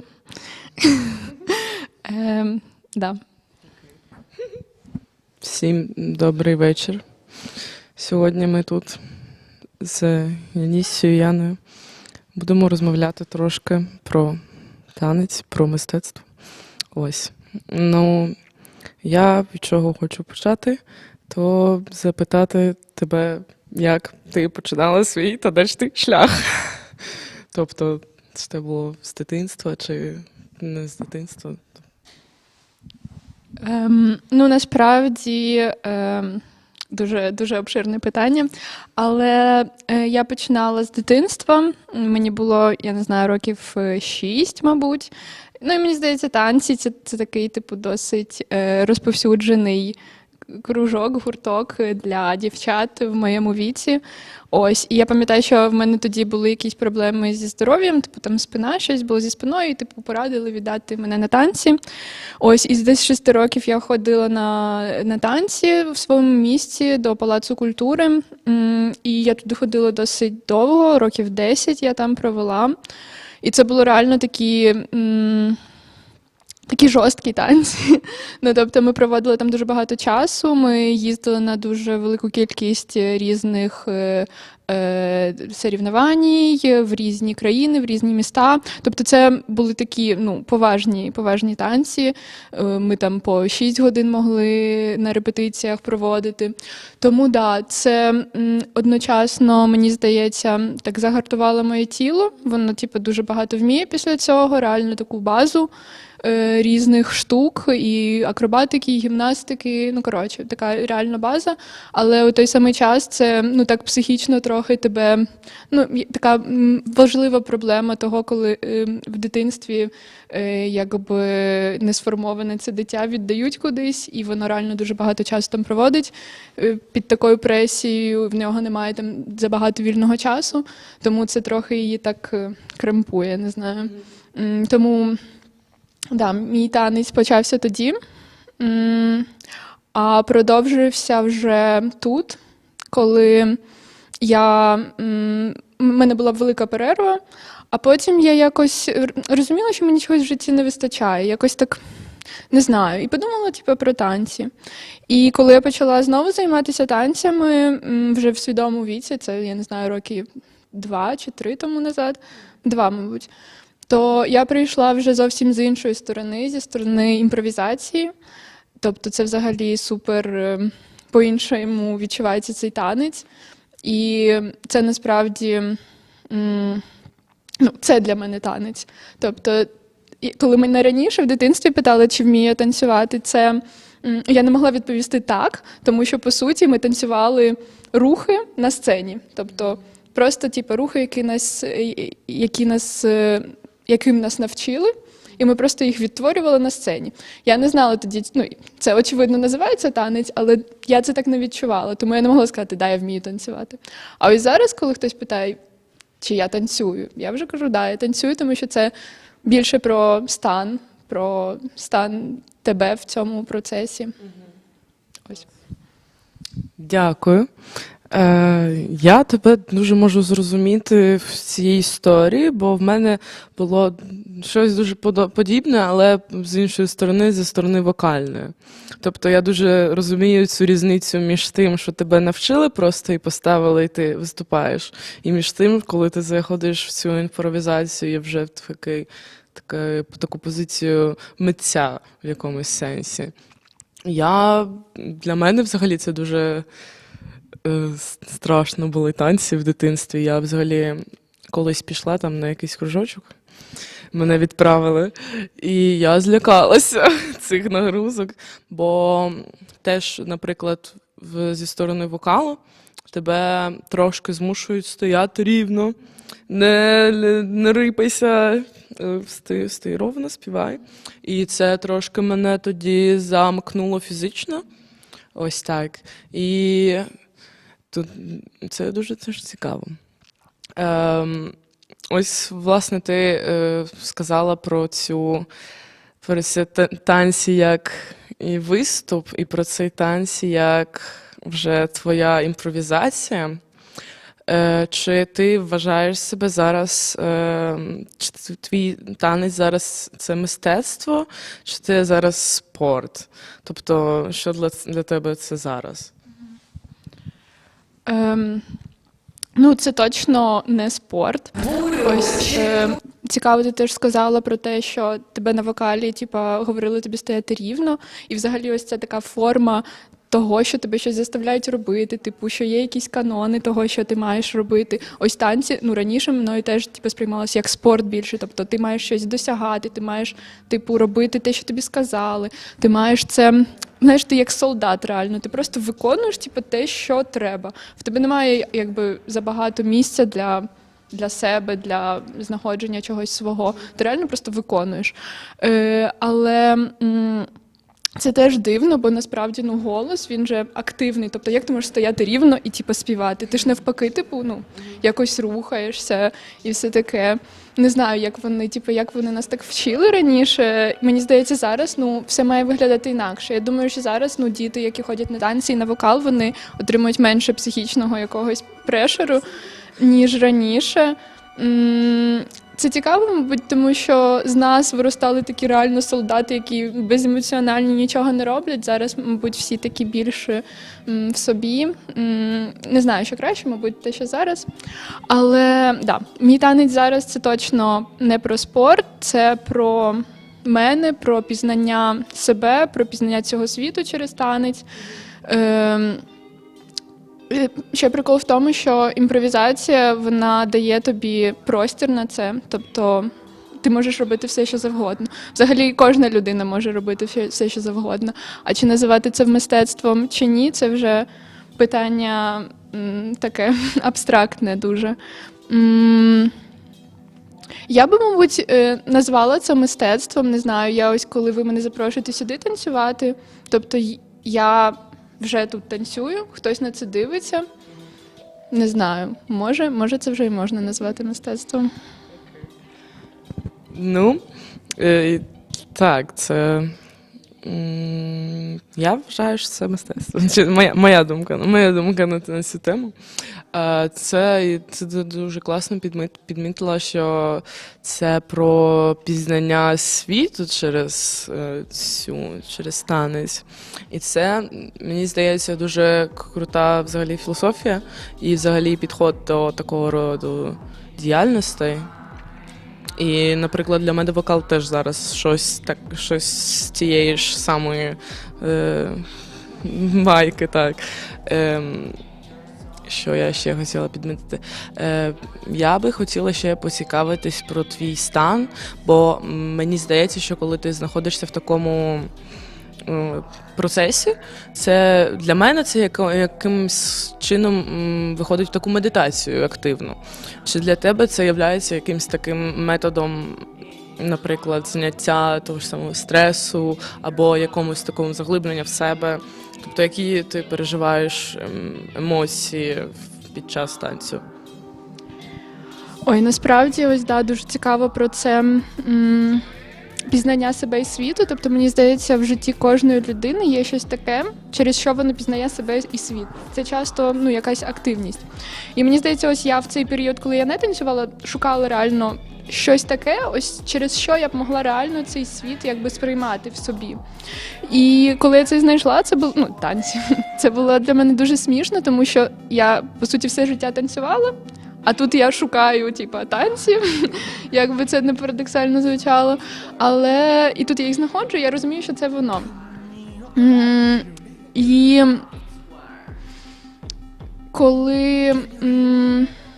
коли я танцюю, я знаходжусь в моменті. Ось мені здається, ось це відчуття знаходження в моменті, воно дуже важливе теж в нашому житті. І коли ти його знаходиш, ти розумієш, що ось це воно. Коли, знаєш, ти просто весь світ, він, так замилюється, він перестає, існувати, час взагалі розмивається. Що таке час, що таке простір взагалі. Ти просто, ось ти, і ти знаходишся в такому єднанні з усім, що навколо тебе. І це реально дуже прикольне відчуття, я дуже рада, що я його знайшла. І дуже мені завжди приємно спілкуватися з людьми, які теж мають цей стан. От, може, ти, якщо займаєшся вокалом, може, ти теж, коли співаєш, коли ти входиш в цей стан, ти реально, просто ось є. Ти не думаєш про те, що ти робиш, як ти це робиш, хто на тебе дивиться чи не дивиться, гарно це чи ні, що з цього буде, я не знаю, заплатять тобі за це гроші чи ні. Ти просто, насолоджуєшся цим, ти просто є. І я думаю, що це точно можна назвати якоюсь формою медитації, особливо такі прям імпровізації, коли ти повністю відпускаєш себе, бо насправді є ж різні форми імпровізації. І імпровізації теж можна вчитися.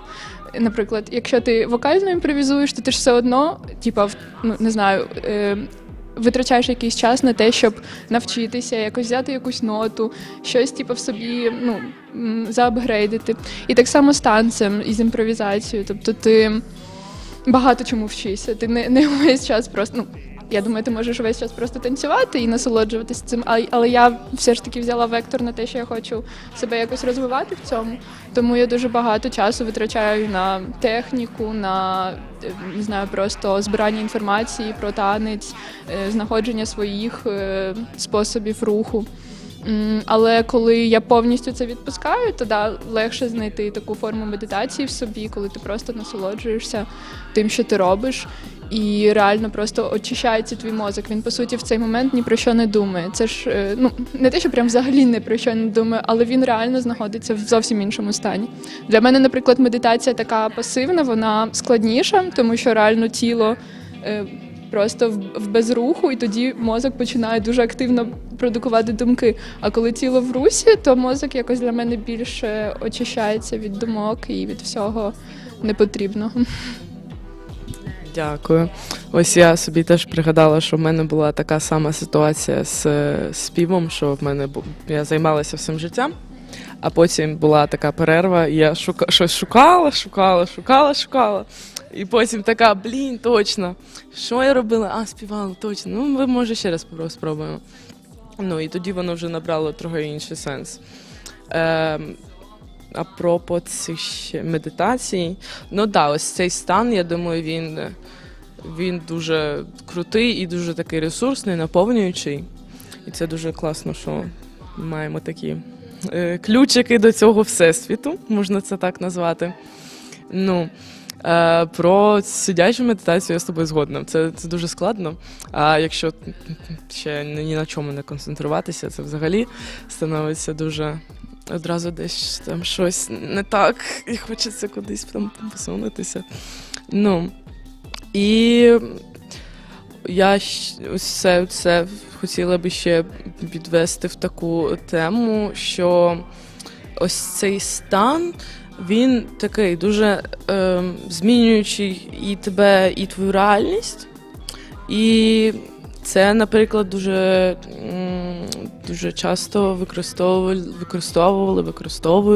люди в ритуалістиці. Тобто, взагалі, я вважаю, що перші такі ритуали, котрі існували на цьому світі, це такі співаючі, танцюючі ритуали. Тобто, коли ти вивільняєш свою душу, щоб вона собі пішла насолоджуватися просто своїм буттям. І як ти думаєш, чи це для тебе має сенс такий ритуалістичний в якомусь сенсі?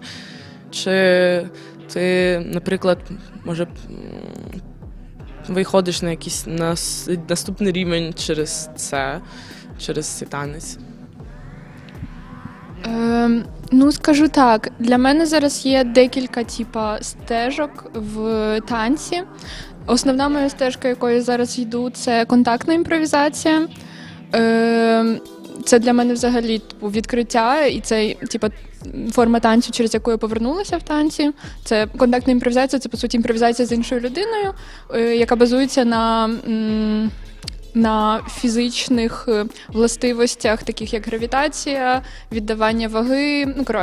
Дуже цікава насправді форма танцю, і я просто в захваті від неї. Дуже крута. Є це, через неї я в основному себе досліджую, досвідчую і все інше. І плюс це цікаво, тому що ти ще маєш контакт з зовнішнім світом, тобто з іншими людьми і з їх світами. Це взагалі для мене якийсь mind-blowing факт. Ось, це основна стежка. Потім є стежка, яка називається сучасний танець, яку я використовую саме для поглиблення своєї відзи танцювальної, тобто для того, щоб розширювати словниковий запас, танцювальний запас. Це, по суті, вже хореографія, яку ти танцюєш, але на відміну від хореографії з дитинства, я це зараз використовую реально як тул просто, для того, щоб потім в своїй імпровізації мати більший закрес цього руху. Ось, це друга стежка. Третя стежка – це ось те, про що ти говориш, такі більш ритуалістичні танці. І це, насправді, теж дуже прикольно, тому що вони реально з тебе дістають те, що ти не можеш дістати просто, коли ти танцюєш хореографію. Це реально щось таке більш звіряче таке, щось дике. І такі практики, насправді, мені здається, дуже потрібні. Вони потрібні всім танцівникам. Мені здається, ось танцівники такого більш старшого покоління, вони раніше це не було так популярно, бо зараз такі практики, вони типу більш розповсюджені. І танцівники зараз, вони якби теж вдаються до цих практик, тому що вони реально типу по-іншому їх розкривають. Навіть типу професіональний танцор танцівник може себе розкрити через просто такі типу практики більш якби внутрішні. І мені здається, зараз сучасний світ пропонує дуже багато таких практик. Не знаю, наприклад, зараз є ecstatic dance, це такі, власне, форма танцю, коли ти входиш типу в такий екстаз, ти просто насолоджуєшся, немає якоїсь особливої форми цього руху, це імпровізація, але метою типу являється просто насолодження, просто заглиблення в себе. Дуже прикольна, мені здається, штука. Що там ще є цікавого? 5 ритмів, наприклад, теж така практика, яка базується на зміненні темпу музики. І тобто ти теж під цю музику, типа, зовсім по-різному себе розкриваєш. То ти, типа, дуже швидко, то типа дуже повільно. Ну і мені здається, це класно може тебе по-різному кидати всередині. Ну, так, це, я не чула про таке, але це звучить дуже класно, і я дуже рада, що зараз люди більше зацікавлені собою, в такому сенсі давання собі свободи і проявляння себе. Ну, я думаю, це теж один з таких аспектів зараз дуже граючих. Це проявляння себе, контактування з собою. Ну, це для мене танець, наприклад, дуже довгий час не був доступен з якоїсь мірі. Власне, через те, що мені тоді сказали, що стояти рівно. Чому вони так казали? Бо ти коли співаєш серйозний вокал оперний, то тобі треба бути такою трубкою. Коротше, там ти уявиш, що у тебе така штука виходить, і ти такий стоїш ровно, дишиш, правильно дишиш. Ну, але потім, наприклад, коли вже не йдеться завжди про тільки такий спів, і взагалі, коли оказується, що іноді комфортніше витягнути щось, коли ти, не знаю, зробиш так, або, якось вже поімпровізуєш, собственно. Ну, був такий, для мене дуже великий блок, така невпевненість, а що взагалі, а як, через те, що була дуже велика концентрація на зовнішньому світі, так справді, що хтось там на мене подивиться, подумає. І я думаю, це з однієї сторони нормальний страх для кожної людини, а з другої сторони абсолютно нераціональний, бо так насправді не то, що на всіх начхати, а просто засуджуєш себе найчастіше ти сам. Так що я думаю, що це просто quick reminder. Не засуджуйте себе, ви класні. Feel free. Так що, що б ти могла, наприклад, порекомендувати людям, котрі хочуть почати танцювати, але ось, наприклад, відчувають такі штуки. Бо мені здається, що це досить така стандартна тема в цьому. Що б ти могла від себе сказати, як людина, котра вже в цьому, як рибка в воді? Насправді хотіла сказати, що ось те, що ти кажеш про танці, тобто ти займалася вокалом і тебе танці трохи так кремпували. В мене точно така ж сама історія, але з точністю до навпаки. Я завжди танцювала, тобто тіло, клас, але співати це взагалі, тобто я пам'ятаю, що мені в дитинстві навіть батьки казали, краще не співай, ну краще, типа, не цей. І я розумію, що це мене так, типа, накрутило, що ось я навіть сьогодні прийшла і сказала, я щось зі свого голосу, типу, не цей, я не дуже його відчуваю. І зараз я теж починаю стежку дослідження голосу, тому що насправді тіло і голос – це типу, супер взаємозв'язані штуки. І коли ти танцюєш, особливо коли ти танцюєш імпровізацію таку вивнешну, то твій голос, він теж підключається. Тобто, коли ти танцюєш з таким більш розслабленим, типа тут гортанню і всім, в тебе і так видаються якісь звуки. І їх теж типу, не треба боятися, їх можна типу, вивільняти. Тому я прекрасно розумію людей, які бояться танцювати, наприклад, тому що в них теж є якийсь свій бекграунд, і я зараз можу просто сказати, та ладно, підіть на танці, вже нормально. Але я абсолютно розумію, тому що я, наприклад, коли зараз починаю типу, свою цю вокальну типу, штуку, я її теж типу, роблю зараз повністю імпровізовано, з таких типу, більш практик, реально, щоб воно все йшло, типу, не отак, що типу, ти маєш типу, трубу якусь зробити, а реально, щоб це було якась реальні твої звуки. Тому щодо танців, мені здається, зараз ось класний період, тому що в таких і такі практики, як я назвала там ecstatic dance, 5 ритмів, і ще є дуже класна практика, називається гага. Є окрема типу гага dancers, а є гага people. І гага people це для всіх. Це типу, якщо ви захочете почитати, дуже прикольна та штука, в Кракові інколи теж відбувається. І прикол в тому, що в таких місцях, на таких практиках причина тому, що там всі зібралися, це щоб знайти себе, щоб вивільнити типу, себе. І там ніхто нікого не засуджує, ніхто ні на кого не дивиться. Всі дивляться на себе, бо всі прийшли туди, щоб типу, пізнати себе. І навіщо тобі думати про когось? Навіщо тобі когось там засуджувати, якщо ти можеш цей час витратити на те, щоб типу, реально апгрейднути себе до якогось супернового рівня. І там часто прям так і говорять, типу, спокійно, ніхто на вас там не дивиться, ніхто вас не засуджує, будьте собою, все можна, типа, все круто, ви це ви. Прям дуже таке ком'юніті зараз створюється в світі, мені здається, принаймні в моєму світі. Таке, котре тебе підтримує, котре хоче, котре заінтересоване в тому, щоб ти був собою. І це дуже класно, тому зараз, мені здається, класний момент, класний, я не знаю, період часу, щоб починати якісь такі активності, бо не знаю, люди якісь стали добріші, більш чуйні один до одного, до себе. Тому, насправді, мені здається, танець дуже важлива штука, тому що у всіх у нас є тіло, і це невід'ємна частина. Тому його пізнання, воно важливе, а пізнання через танець, воно реально круте і варте уваги. Дякую тобі. Це дуже важливі слова, мені здається. І я з тобою теж згодна, що мені теж здається, що зараз якось люди більш емпатично один до одного відносяться. Зрозуміло, не завжди і є багато не дуже приємних ситуацій зараз в світі, але так, взагалі, є такий якийсь... взагалі є така трохи мода на пізнання себе, супер класна мода. На таке,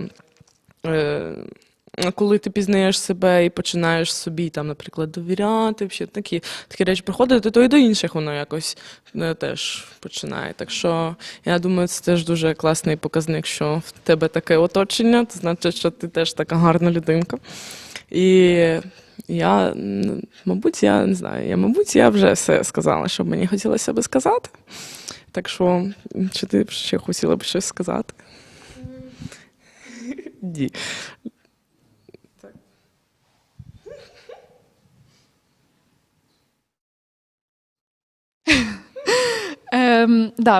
Дуже дякую Соні за такий чудовий діалог. Було дуже приємно. Реально, танці – це супер. Дуже всім раджу. Ставте лайки, коментуйте. Насправді, реально, якщо у вас є можливість, якщо у вас колись закрадалось якесь бажання почати якусь рухову практику, реально підіть і спробуйте. Підіть і просто так, знаєте, пофіг, типу, просто будь-що буде. Часто на таких штуках навіть дають типу, масочки на очі. Тобто ти танцюєш і взагалі нікого не бачиш, концентруєшся тільки на собі. А ми – це головне, що у нас є в цьому житті, тому да. Всім дякую. Дякую велике тобі. Ще раз всім дякую. Бажаю тобі успіхів в твоєму не тільки танечному, але й танечному розвитку, щоб ти далі пізнавала себе, світ, всіх. А може колись ще й почала це викладати, якщо тобі захочеться. Так що отак. Дякую. Dziękujemy. Thank you. And we stay in Ukrainian language, and we stay with art, and we stay mixing present and past. We're sending greetings to Ksenia, who is not with us here. She has a holiday, but in the same time, we have still footage from Kiev. So we are going to Kiev, and in the background of your amazing conversation, there was some extract archive from Janisa show dance from ensemble Efir. And who was the guy, Janisa? Please remind the name of the guy you did the duo for ensemble here. It's good to say maybe a few words about him, about your collaboration. I would be really glad to. Okay. It was my friend from contact improvisation classes. His name is Pavel, but he prefers that people name him Panda. And it was my first time here performing with somebody, and it was a bit scary for me because, like, improvisation is improvisation. When you perform, you can't like predict what will happen, and when you perform with another person, it's even harder, like because you too don't know what will happen, and like everything can happen. So but we were very happy to be here, and we think that it was a good. It was crazy moment of that night because it was improvisation. You did improvisation, we did improvisation on the stage with making music together, and also we like jump to another level. I think watching each other's, listening each other, and also I remember Ania Solecka was. Producing here in real time, and she also did amazing job with mixing this in real time. And this is what I found now, listening you talking about dance and mixing in the same time, like back this archive, and it was like wow, what she did it was like really amazing. And what you did with this guy, it was like wow. And also rope costumes and this elements of kind of network and mixing of this, it's like a collaboration of a collaboration of a collaboration, a collaboration. And then and also now, like a continuation of this. But it was really nice. We need to create something together, like a huge performance.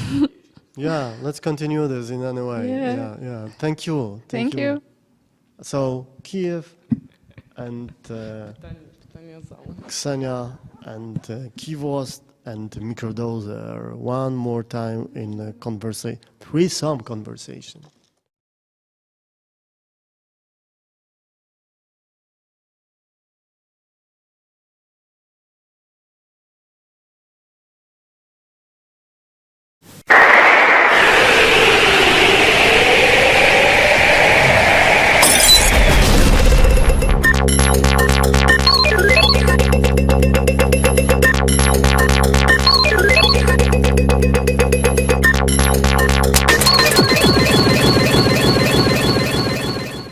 Вітаємо, шановні друзі! Продовжуємо сьогодні розмову з двома художниками, творцями з Києва, але не до кінця з Києва. Тому в мене до вас разом питаннячко. Розкажіть, будь ласка, як ви з'явилися в Києві і на що приїхали? Бау! Да, знову привіт. Отак може.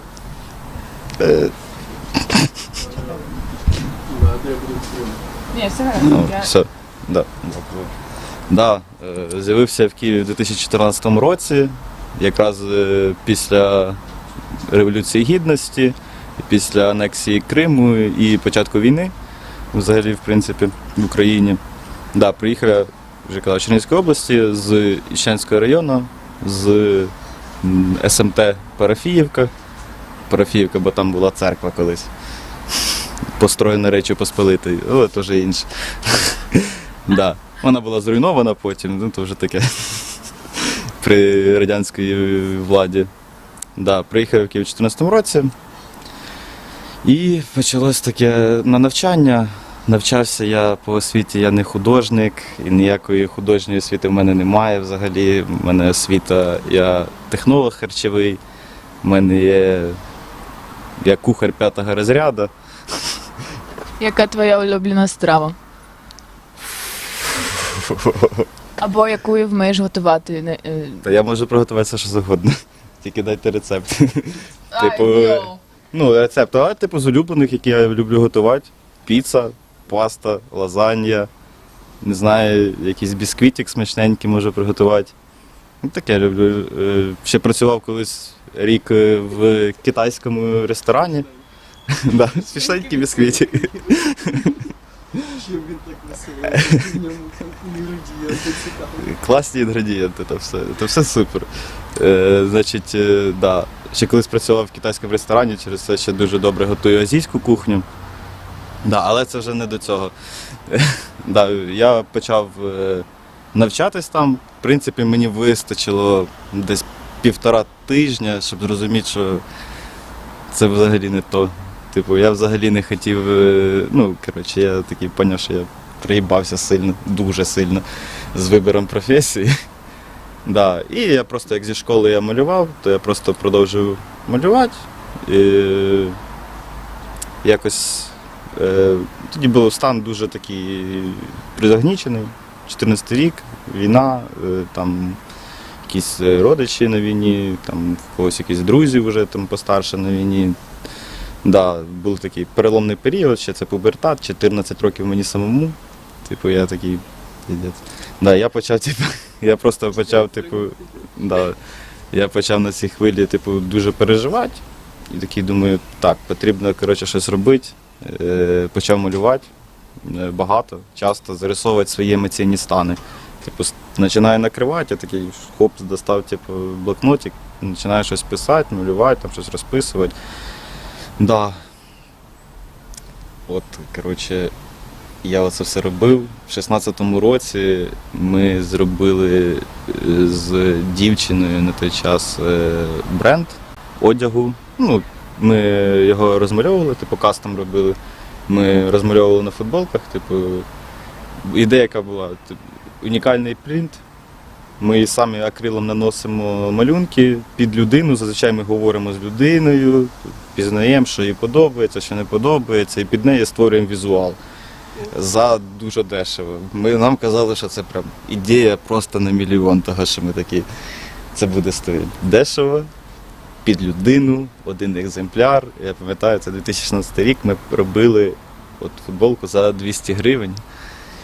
Це було прям...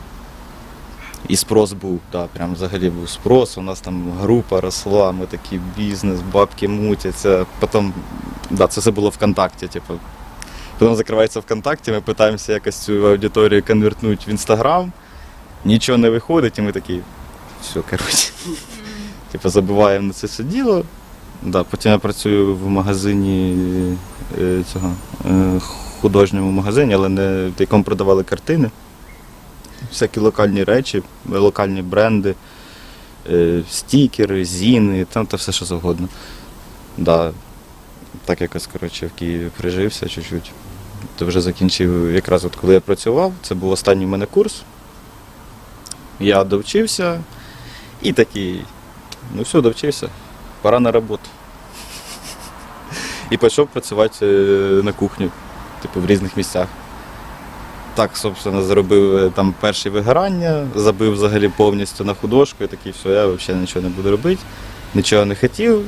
Мене потім тільки включило десь під ковід, десь чуть-чуть раніше. Да. Але там далі буде, якраз від ковіда ми почнемо приблизно вже про псевдонім. Окей.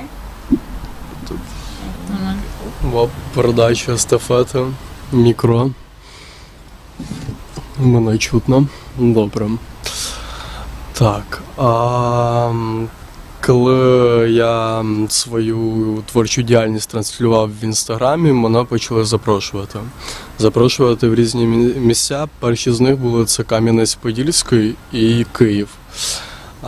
Вже тоді я був шокований, оскільки я робив просто якісь артхаусні фотографії манекенів, які я розмальовував, які я міг просто знищувати ножами, робити насильство в масках, що було схоже на якусь BDSM-двіжуху.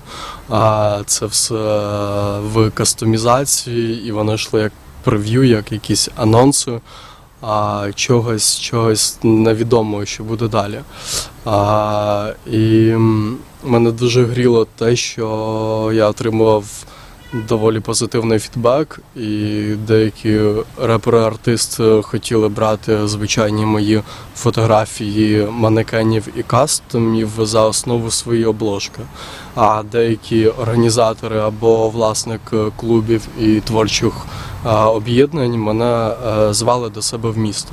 На той момент я жив у селі, і для мене вирватися кудись було, взагалі unreal. Я звик до просто часу на будиночку, у мене був тоді тверезий період життя, уже доволі довгий, тим більше після інтенсивного гуляння, так скажемо.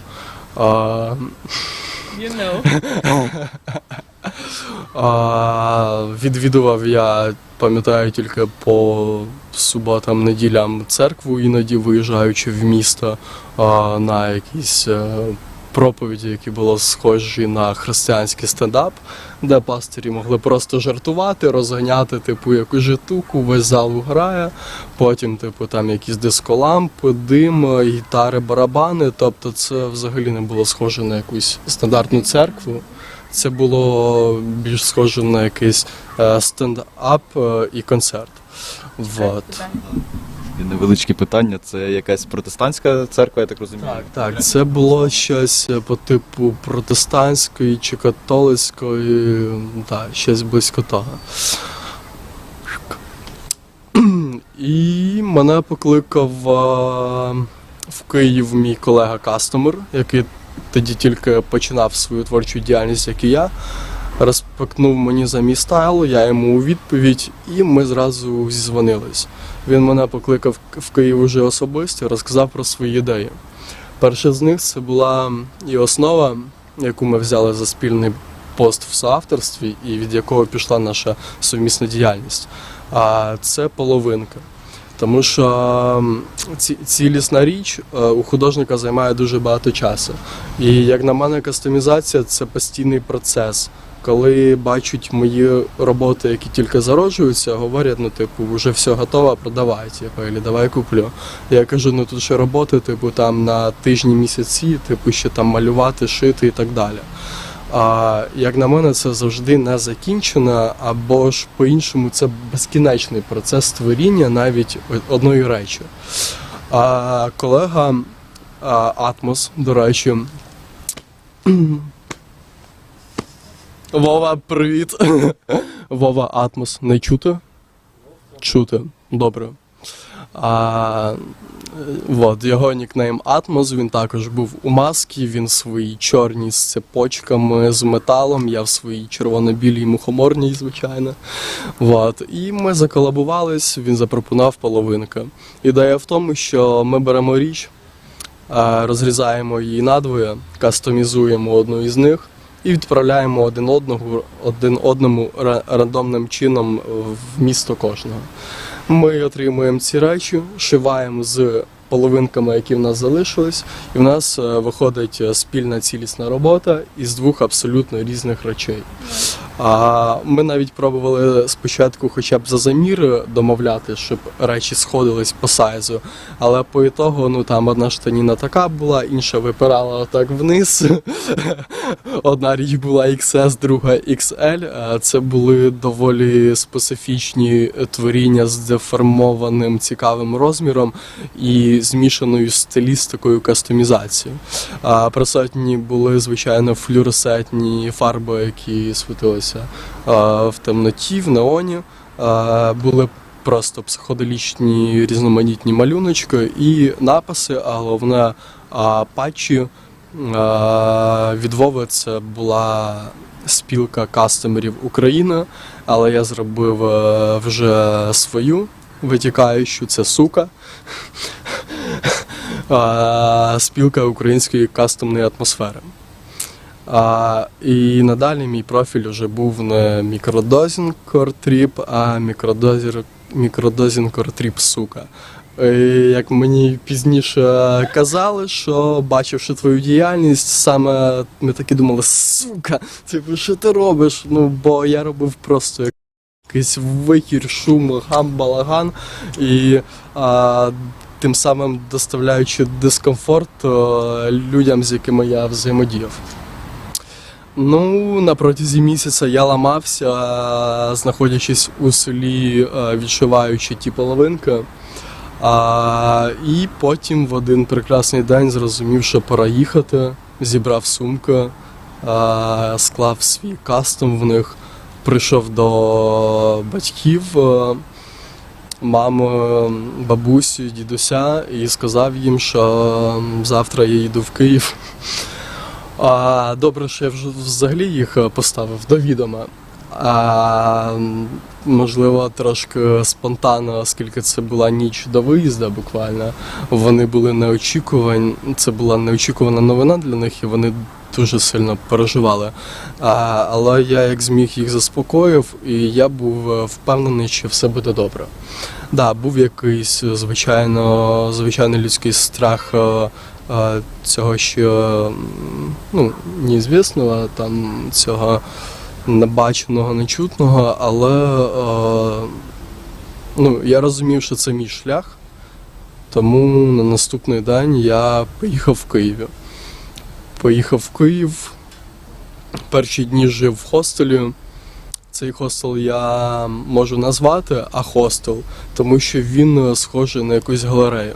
Там повсюду їбєші просто картини, інсталяції, обмальовані стіни, неймовірні капсульні номери, і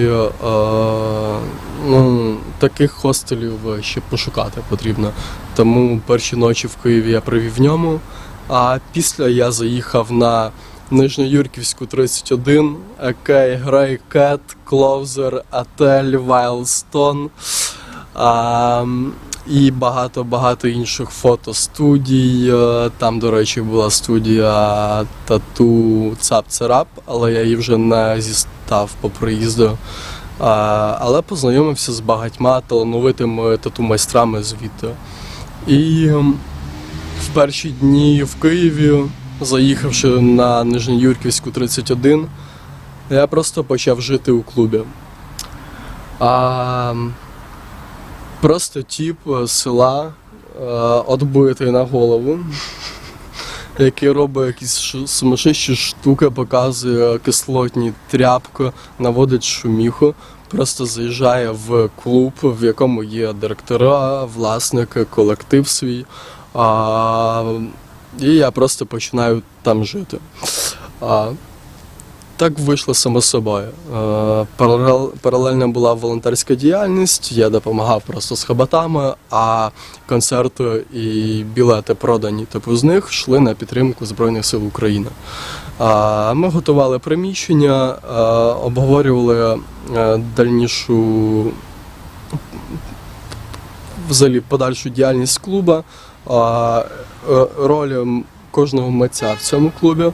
оскільки багато талановитих людей, здебільшого, звичайно, це музиканти, діджеї, артисти-співаки. І я там був один такий отбитий кастомер. Провів близько півроку в клубі, спав на піддонах, палетах, крісло-мішках. Мій раціон харчування складав наявність бару, який там був, тобто слабоалкогольні або сильноалкогольні напої, коктейлі, апельсини, лимони. Доволі було цікаве життя. А що з того вийшло, розкажу згодом. Вау! Дуже цікаво, я не сподівалася цього. Окей, я переходжу до тебе знову, тому що там мала бути історія о псевдонімі. Дуже прошу. А в якому клубі конкретно? Так, мені теж взагалі цікаво. Це був клуб UKRA Київ. Наразі він трошки перейменований і його здали в суборенду на півроку.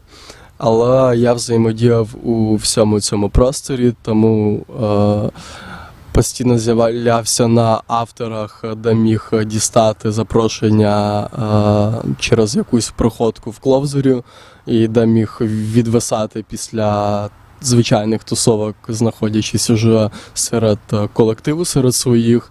Це сусідній клуб-отель, де просто максимально мрачна атмосфера, яка має такою залишатись. Бо пропонуючи директору свої картини інсталяції, він сказав: ні, я не розумію цю творчість, іскусство, я не можу це бачити, особливо в цьому клубі, тому що люди мають тут бути в бед-тріпі під своїми штуками в кирпичних стінах. Ніяких картин, каже. Я такий: окей. Але це не заважало мені хабатитись паралельно в клоузері і в отелі, товаришувати з директорами цих клубів або просто спілкуватися і взаємодіяти з творчим колективом, особливо роблячи якісь спільні заходи по типу як на часі. Андрій Сівунцов.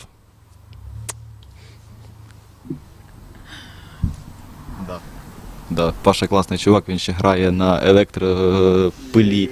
Дуже прикольний чел. Да. Так, ми про псевдонім. Да, Київос 384, взагалі не з Києва. Чого? 2018 рік. Я переїжджаю, це я вже працюю, я переїжджаю на лівий берег. Такий клас, лівий берег. І вже тоді починаю. Забрав, у баті ВХС-камеру стару, на яку він знімав там ще мій випуск, не випускний, а мою, якісь школьні, там, 1 вересня, там, брата, там ще мене не було, вся історія сім'ї на цій відеокамері, я її беру, таки буду теж знімати ВХС, всякі відоси попаяні теж такі, там треба дивитися, там якийсь треш. Просто якийсь дуже ВХСний гліч, але він зроблений не ефектами якимись, а воно просто вже та камера і піздець повний. Я з неї витягував, я год з нею, навіть 1,5 роки, я, неї знімав, поки вона не умерла в мене в Одесі. Тому що я приїхав за декілька днів до Нового року в Одесу один, погулять, потусуватися, так просто пройтись. Пішов знімати море, там був шторм, я такий: клас, шторм. Почав знімати шторм і мене накрило волною. І цей відос так і немає, але я думаю, це самий класний відос. Але я його ще досі не можу цифрувати, мені лінь. Бо в мене немає камери, в мене є ця цифровка. Повернемося туди, назад. Це вже 21 рік. І починаю жити на лівому березі, працювати щось, знімати відео. І приїжджаю щось недалеко від мого будинку, там така цікава була пам'ятник, там чоловік такий з голим торсом, він в руках держить таку колючу проволоку, руками. Я такий: прикольно, що це? Що це за такий пам'ятник? Я підходжу, читаю, починаю в інтернеті гуглити і розумію, що насправді я живу просто прям на місці концлагеря нацистського, який організувався в Києві, він називався Київ-Ост-Дарниця. Типу, а я сам, типу, в мене коріння єврейське. Типу, в мене по обом лініям, типу, йдуть євреї, я такий, блін, я тут живу, коротше, я єврей, якось так все так случилось. Типу, прикольний неймінг, бо я тоді якраз, в мене був якийсь просто там неймінг, там, типу, 1, 2, 3, 4, 5, 6, ну, просто як рандом юзера, бо я ще не вибрав собі, типу, якийсь нікнейм, типу, хоча там уже відоси якісь були. Я такий, блін, прикольно, Київ-Ост, типу, і такий, думаю, класний неймінг, треба його забирати собі. Да, я його забираю, бо якось відчував себе, що наче я теж, ну, це, звісно, так не дуже гарно сказати, але такий мистецький концлагер, типу, в якому ти закритий всередині, і якось, бо ти ще починаєш, ти якби намагаєшся це публікувати кудись, цього ніхто не бачить абсолютно, бо ти не хочеш якби і друзям показувати своє мистецтво, хочеш одразу, щоб якісь люди, типу, рандомні бачили це. Тобі не хочеться, типу, друзям показувати ці все штуки, і що ти робиш взагалі. І ти якось намагаєшся, типу, щось якось продвинутися, щось. І нічого не виходить, ти просто всередині, тебе це, типу, ще більше гнітить, бо ти такий, ти просто робиш в пустоту, типу, в нікуди, і ти просто страждаєш. І такий, блін, це такий, певна така моя проблема, і якось, ну, мені якось воно дуже близька. Давай. Давай. Да, і да. Ой. Да. Сейчас. Трошки собратися надо. Ти давай. Ксюша. Даю. Окей, можемо переходити до наступного питання, мені здається. Якщо щось будеш хотіти додати, то сміло. Моє наступне питаннячко є таке, що наскільки вигідно або, наприклад, важко вам бути митцями в Україні особисто зараз. І я знаю особисто, як це важко тільки займатися творчістю, тому мені цікаво.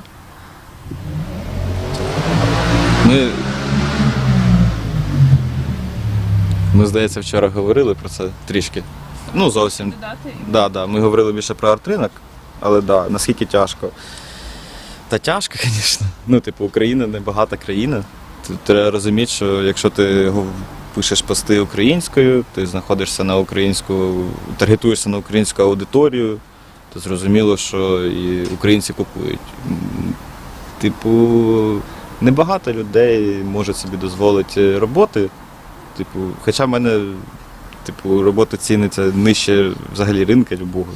Не знаю, таких цін в Європі не знайдеш. Там, я не знаю, хіба що люди, які там перших декілька місяців тільки займаються цим, десь приблизно в них такий прайс, як і в мене в Україні, але як я взагалі определяю, в мене є певна аудиторія людей, які купують ці роботи, і вони питають якісь ціни, я їм кажу, і вони такі, це дуже дорого, чувак, типу, в нас тупо немає таких грошей, типу, це там 1/3 моєї зарплати.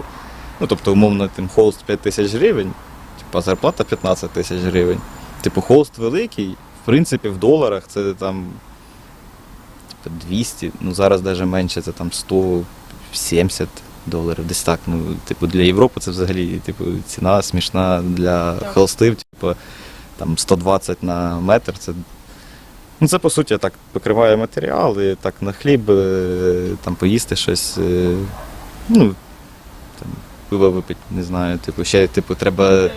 Да, типу, ще обов'язково, типу, да, зараз з початком повномасштабного вторгнення, то треба ще якийсь, типу, донат закинути з кожної картини, бо, ну, гроші з'явились, типу, вони по-любому швидко витратяться, задонатиш ти чи ні, але донатити треба обов'язково, тому що це треба. Це наше життя, ми можемо тут сидіти в Києві, творити і взагалі хоч щось робити, жити своїм життям тільки за того, що хтось нас захищає. І їм потрібні багато речей, типу там ці дрони, машини, вони всі як розходний матеріал, вони просто Типу, буває так, що дрони, типу, ти на нього можеш збирати місяць, а він за день просто, за перший час просто летить, типу, в нікуди і все. Да, через це, типу, ти оце все, да, це вже далеко, типу, це, да, та тяжко. Не хочеться дуже сильно жалуватися, типу, якось виживаю, щось купують, типу, ну, буває, що там мало грошей, типу, буває дуже мало, але все рівно якось ти виживаєш, типу, там щось зробив, там щось зробив, там щось чуть-чуть продав, типу, там з кимось познайомився, щось зробив, це вже щось буде якась копієчка. Але, типу, є успішні, типу, якщо ми там зрівнювати з українськими митцями іншими, то є успішні митці, в яких гарні продажі. Типу, вони все рівно не європейські, але я вважаю, що по українським міркам, то це вище ринка, типу, того, що є. Типу, вони набагато більше продають, ніж всі інші митці. Типу, більша половина митців в Україні. Але до цього треба просто йти, знаходити свою аудиторію, знаходити правильних людей, колекціонерів, і це просто такий шлях. Воно ніколи просто не буває. Ти не можеш просто в одну секунду, як в якомусь фільмі, ти нічого не робив, нарисував першу картину, все, $20 тисяч, чувак, ти там геній. Ні, типу, це завжди типу, тяжкий шлях, тяжка праця, в якій ти йдеш, постійно так б'єшся головою об стіну, поки вона не розбивається, ти такий клас, і потім далі ще одна стіна, ще одна. Тут просто саме головне це не здаватися і просто йти вперед. Мотиваційний блог. Але насправді дуже важливі слова. Дуже тобі дякую і віддаю мікрофон тобі.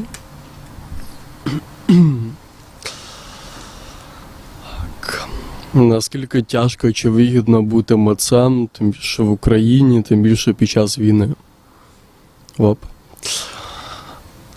Насправді дуже складно, особливо коли ти в свою роботу буквально вкладаєш душу, а ще й одні з перших моїх робіт і перші колекції це більше було про психоделічні досвіди і те, що я міг раніше спостерігати десь в якихось стріпах, згодом я вже це вміщав в тканину, типу, і на свій одяг. Крім того, це концептуальність і історія самої речі, коли річ проходить через багату кількість пар рук, коли люди мають змогу прийняти участь в кастомізації цього одягу на якихось івентах, на творчих сходках, де я можу зробити не просто свій власний маркет, як на базарі продавати шмотку, а долучати до кастомізації всіх охочих. І проходивши цей довгий шлях через багатьох людей, через багатьох місць, де проходять культурні заходи, в одяг, в який я вкладаю свою душу, якщо не брати до уваги матеріали, фарби, інструменти і все таке інше.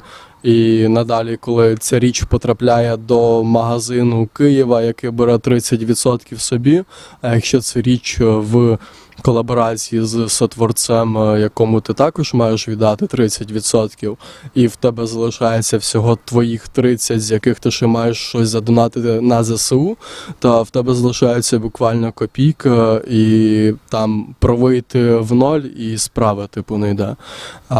Але на своїй творчості хочеться заробляти, більш того, не хочеться її так сильно знецінювати.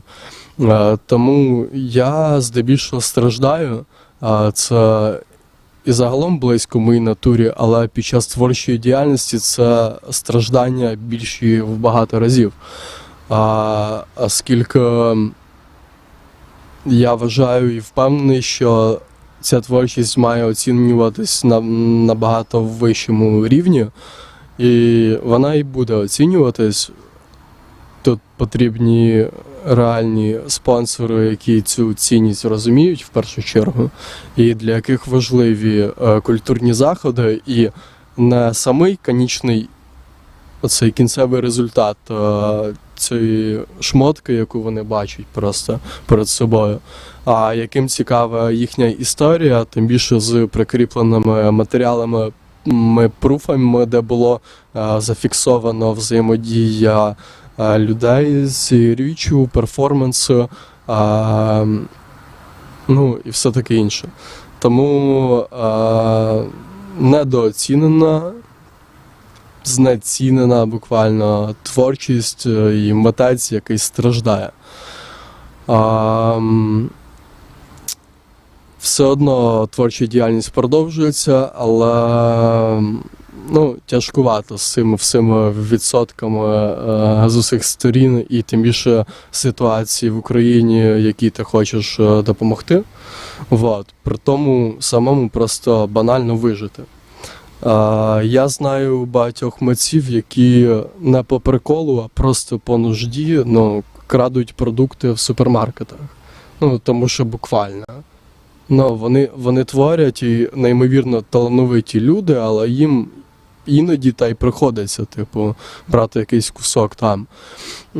Та й знаю по своєму життю з коханою, ну, ми обожнюємо знижки, як тільки ми йдемо в ту саму сільпошку і там мінус 40, мінус 60, все, хватаємо наше.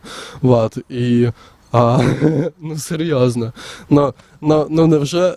Да, ну от так ми живемо, так ми хаслим, типу, буквально чекаючи знижки.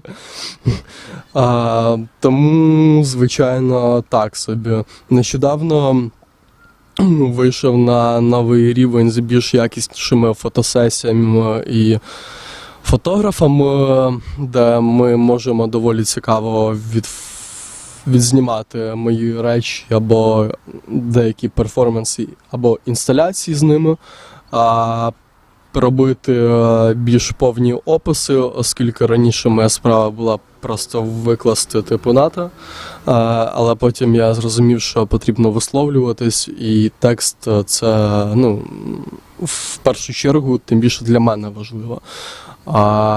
І ставити ціну для мене ціна дуже суперечне питання, тим більше вона варіюється від того, чи буде ця річ знаходитись у мене там і десь в майстерні, або ж на реалізації в магазині, який забере собі третю частину від продажу. Далі обов'язково я почав виставляти ціну в доларах, щоб виходити на більш міжнародний рівень, щоб іноземці могли також читати опис, його розуміти і на свою валюту переводити, типу, вже вартість цієї роботи. І поступово я звичайно, збільшую ціни робіт відповідно з якістю цих робіт і часом вкладень в них. Я зрозумів, що неможливо вже так жити, чисто надіятись на той якийсь відсоток мінімальний від продажу, тому для мене було дуже важким кроком переступити через себе і вийти на звичайну роботу. Митцю це знайомо, особливо якщо це сфера обслуговування, то я пішов працювати офіціантом. Сталася ще одна переоцінка творчої діяльності, оскільки я мав ставку 100 гривень година, і якщо це 10-годинний робочий день, це ти виносиш 1000 гривень в день за те, що ти підносиш, забираєш тарілки.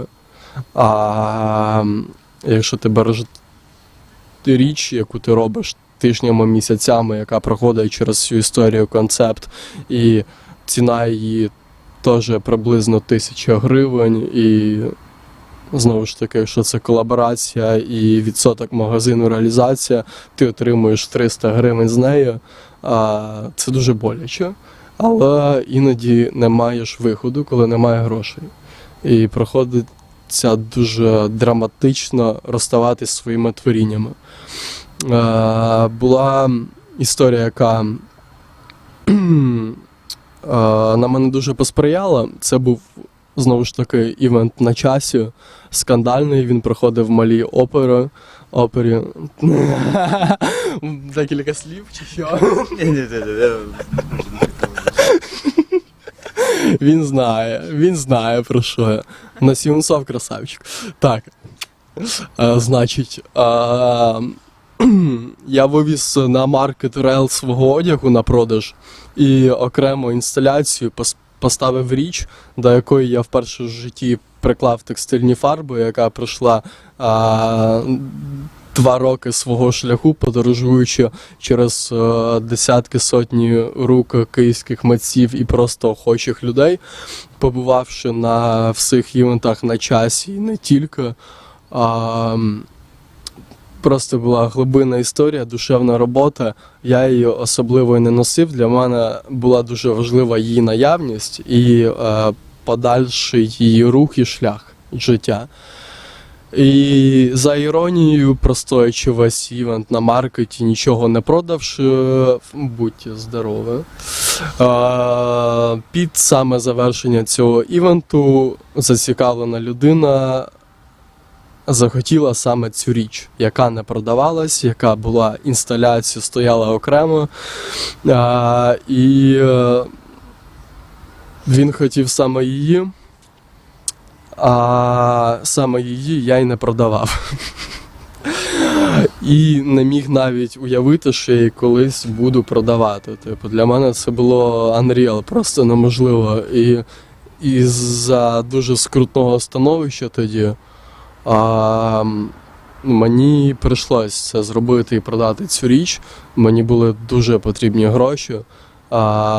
З покупцем ми стояли з хвилин 10-20, я просто був в роздумах, типу, я не міг навіть дати цінник цієї річі, оскільки візуально вона виглядає кислотно-трешова, оскільки кожна людина на ній пише, малює що завгодно. Типу, це просто ти дивишся, на щось таке. Але, от до серця це дуже дорога робота. Це якась, більш, я її називав артефактом, кастомним таким артефактом. І так я її продав, бо потрібні були гроші. Після чого я захотів це прорефлексувати і зробив окремий пост на своїй сторінці з цією шмоткою, з описом. І в колаборації з UKRAiNATV, ком'юніті кастомізації, яка підтримує мене і творчу діяльність України, з якою ми взаємодіємо, колаборуємося і зустрічаємось на івентах. Окремий привіт Борису і їхньому пабліку Commercial Public Art.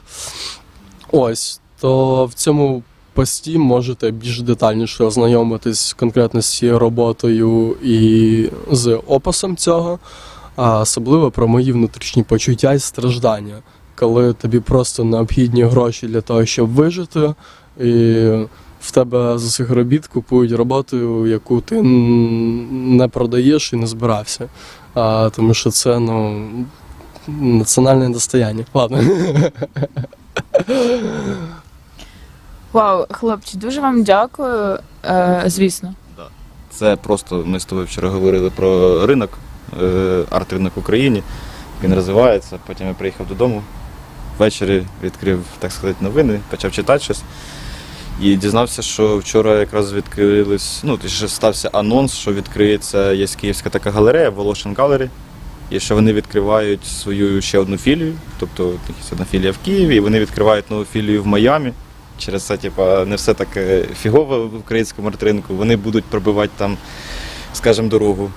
Тобто вони порахували, що тих митців, які в них підписані, в яких є в листі у них, то вони зможуть. Я думаю, що вони все зможуть і в них все вийде, все буде класно. Через це все буде хорошо. Ринок просто розвивається, він створюється, навіть не те, що розвивається, він створюється з нуля. Є просто люди-гравці, і вони зараз більше підіймають, просто будуть знаходитися нові галереї, нові куратори, нові люди, нові галеристи. Все буде десь. Вау, це дуже гарна новина. Хлопці, дуже вам ще раз дякую. І останнє на сьогодні питаннячко, тому що я бачу, що ви разом сидите з дуже цікавими зв'язочками ключей. Тому дуже хотіла б, щоб зробити обзор на оце. Звичайно, а їх розуміють? Окей. Чи знаєш, як зробити зум? Або ми підійдемо. Окей. Споко, почекаємо.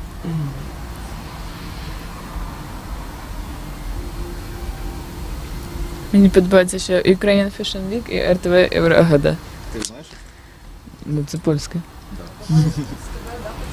Так, почнемо з цієї зв'язочки ключів, яка тримається на...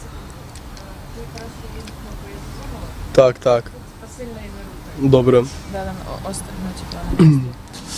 Так, ну, моя зв'язочка ключів тримається на ленті Ukrainian Fashion Week, звичайно. Я не маю ніякого відношення конкретно до... але... ну, все зрозуміло. Розказуй. Окей. Що ж, почнемо з карабіну. Самий звичайний простий карабінчик. Кінець. На ньому йде карабін у вигляді сердечка. Вони продаються в парі, другої у моєї коханої, і ми носимо от такі парні карабінчики на своїх ключиках. Далі.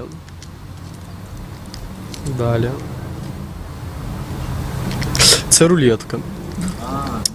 Да, рулетка, але частина її випала, мабуть, що сьогодні.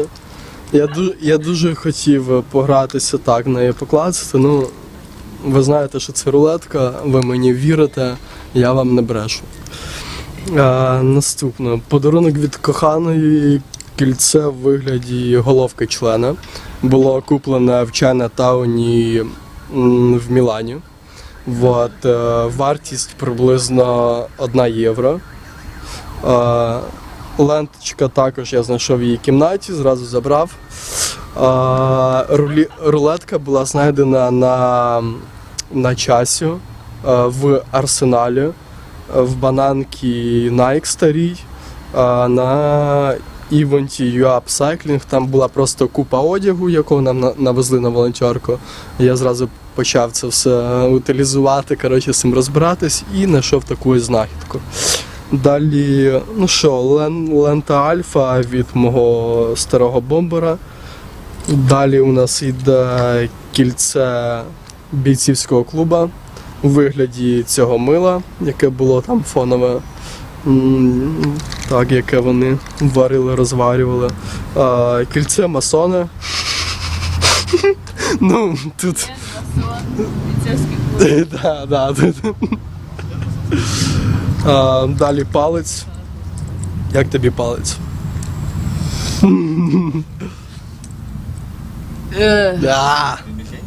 Так, потрогай. Щось типу того, теж з якогось, певно, що китайського хеллоуінського ринку. Так, що у нас залишилось? Звичайно. Це привіт, Саша Лох.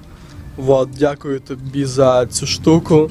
Це є навіть окремий пост в моєму інстаграмі, де Саша чіпляє це на пальто, яке розійшлося, в якого якісь пуговички і блискавки розійшлись. І він на ходу, цією штукою почав кастомізувати на вулиці взимку, на холоді тіпа. Ремонтувати йому пальто, зафіксувавши цю штуку. Ну і згодом вона попала до мене. Як це було сказано, було успішно спіжджено. З якогось контейнера, тобто це була закльопка під кришку контейнера, щось типу того. У нас залишаються ключі магніта. Дублікат коштував 150 гривень, магнітик 250. Ну да, дороговато. Можна було скидочку мені зробити. Фейк. Да, звичайно, фейковий ключик. Ща порежу. Це ножик. Ключ імітація. Да, насправді це ножик з лезом. Так, і у нас іде звичайна ленточка, просто тому що все, що червоно-біле, це мухомор, тому я її взяв, тому я мухомор.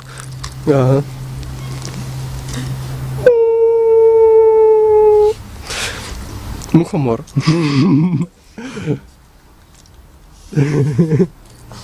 Гриби. Ну, гриби. То з другої сторони, ти ще не було. Так. З другої сторони ноги. Встань. Встань і вивернись.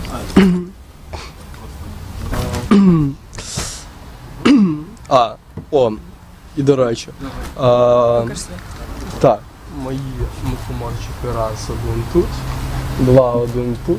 Це також подарунок від коханої з Мілани. А перше татуювання, хоча ніколи в мене був принцип не робити тату, я зробив татуювання самого себе в мухоморній масці. І в мене з ока торчив мухомор. Вот. Це я, гриб, набив самого себе.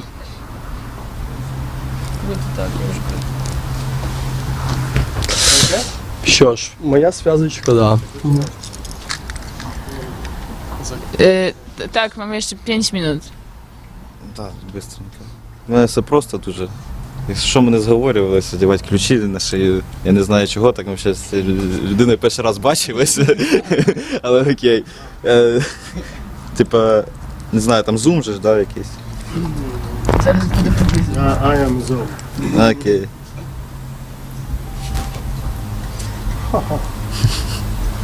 Міленько. Да. Коротше, да, це ленточка, це мені ленточка, цей утюночок і оцей маленький ключик, це до мене приїхало з Харкова, з Салтовки. Це моя знайома там колись проживала, ну, народом з Харкова, і вона розбирала якісь свої речі. І така, типу, Богдан, тобі треба якась херня, типу, всякий бред, типу. Вона така, я не хочу це викидувати, мені жалко її викидувати. Да, може комусь це потрібно, а я така людина, я не відмовляюся ніколи від таких речей. Там просто було 3 посилки в мене. Вони, до речі, всі там по чуть-чуть вони використовуються для різних арт-проєктів. Да. По чуть-чуть вони входять, їх вже менше набагато стало. Це вже хорошо, бо вони займають дуже багато місця. Да, і от там цей утюночок був класненький, не знаю, він просто дуже миленький, такий потрьопаний, грязний, такий чуть-чуть убитий, в нього очі кудись в різні сторони дивляться. Такий старенький чуть-чуть, але такий няшний. Солодкий. Да. Ну то типу я такий, напевно, не знаю. Ключик від якогось, типу, дитячого блокнотика, не? З секретиком. Ніхто ж не відкриє, такий, типу, замочиш, типу, ніхто не знайшов, да. Це, наскільки я пам'ятаю, це її батько десь працював в Польщі. І то мені така ленточка перепала. Да. Потім є карточка постійного покупця з Каркара. Та каркарчики. Я закриваю, бо там російська, бо це стара карточка. Да, це, коротше, магазин з художніх матеріалів. Я його постійно забуваю. Типу, через це я вирішив сюди приклеїти, типу, собі. І коли я в різні магазини ходжу, але в Каркарі щось частіше, і коли я прийшов до них, вони такі, о, ми тебе помнимо, карточка є? Я кажу, да, є. Вони такі сканірують, вони такі, сорі, у тебе стерлось. Я такий, бля. Вони кажуть, ну ти ж художник, можеш дорисувати. Каже, тебе там 2 треба дописати. Такі, ну ладно. Типу, да. А ключі. Да, розказую. Оце, да. Оце ключ від дверей, типу, вхідних в під'їзд. Оце на поверсі від дверей. Оце ключ від верхнього замка, це від нижнього. А це старий ключ, коли я жив в Ірпіні. От, це від під'їзду в Ірпіні. Я не знаю, навіщо він мені. Да. До речі, там перші фотографії зі звільненого Ірпіня були біля мого будинку, бо там я прям жив над поліцейським участком. Дуже странне місце. Дуже. Але, типу, було дуже дивно дивитися на ці фотографії, бо там машини були деякі, які я пам'ятаю, бо вони там стояли постійно, і вони були розбомблені, постріляні. Типу, поліцейський участок був зовсім не схожий. Ну, типу, мій будинок був весь, типу, в осколках, ну, в якому я жив, не мій, типу, вже. В якому я раніше жив, типу, він був весь в осколках, був весь такий побитий, пошарпаний, там вікон не було, це поліцейський участок горів взагалі, такий. Типу, це були перші фотографії, я дивився і такий думаю, я навіть цих людей насправді не знаю, типу, але ці машини я постійно кожен день бачив, там стояв такий біля магазину, такий, під домом магазинчик був маленький, типу польської жабки. Типу, я не пам'ятаю, який. Ну, типу, такий щось маленький, якийсь міні-маркет такий. Да. І там стояв завжди, типу, смартик з такими, по-моєму, цвіточками такими на боку. Да. І він там і остався стояти. Типу, я там вже не жив 3 роки чи 4, і він таки остався там стояти, тільки вже без вікон, постріляний, типу, весь типу, в кольових, типу. Я не знаю, типу, що я надіюсь, з всіма жителями типу, цього будинку все добре, але не знаю.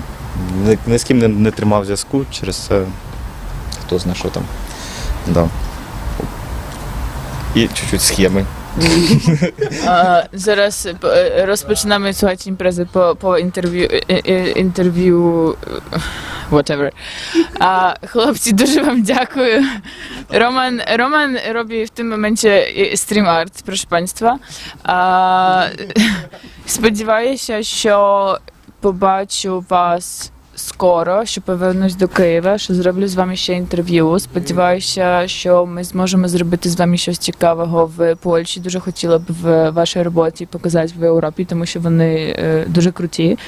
Тому даю вам своє слово, що я як приїду додому, то спробую щось з тим зробити, тому що в мене є контакти, і це було б дуже круто.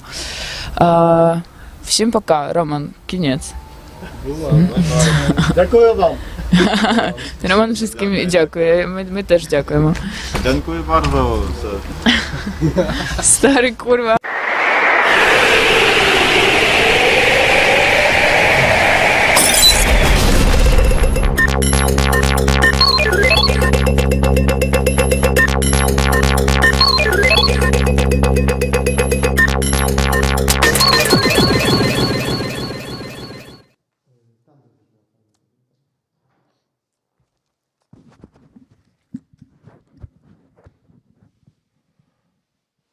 Się nam QR-kody posklejały. Wracamy live.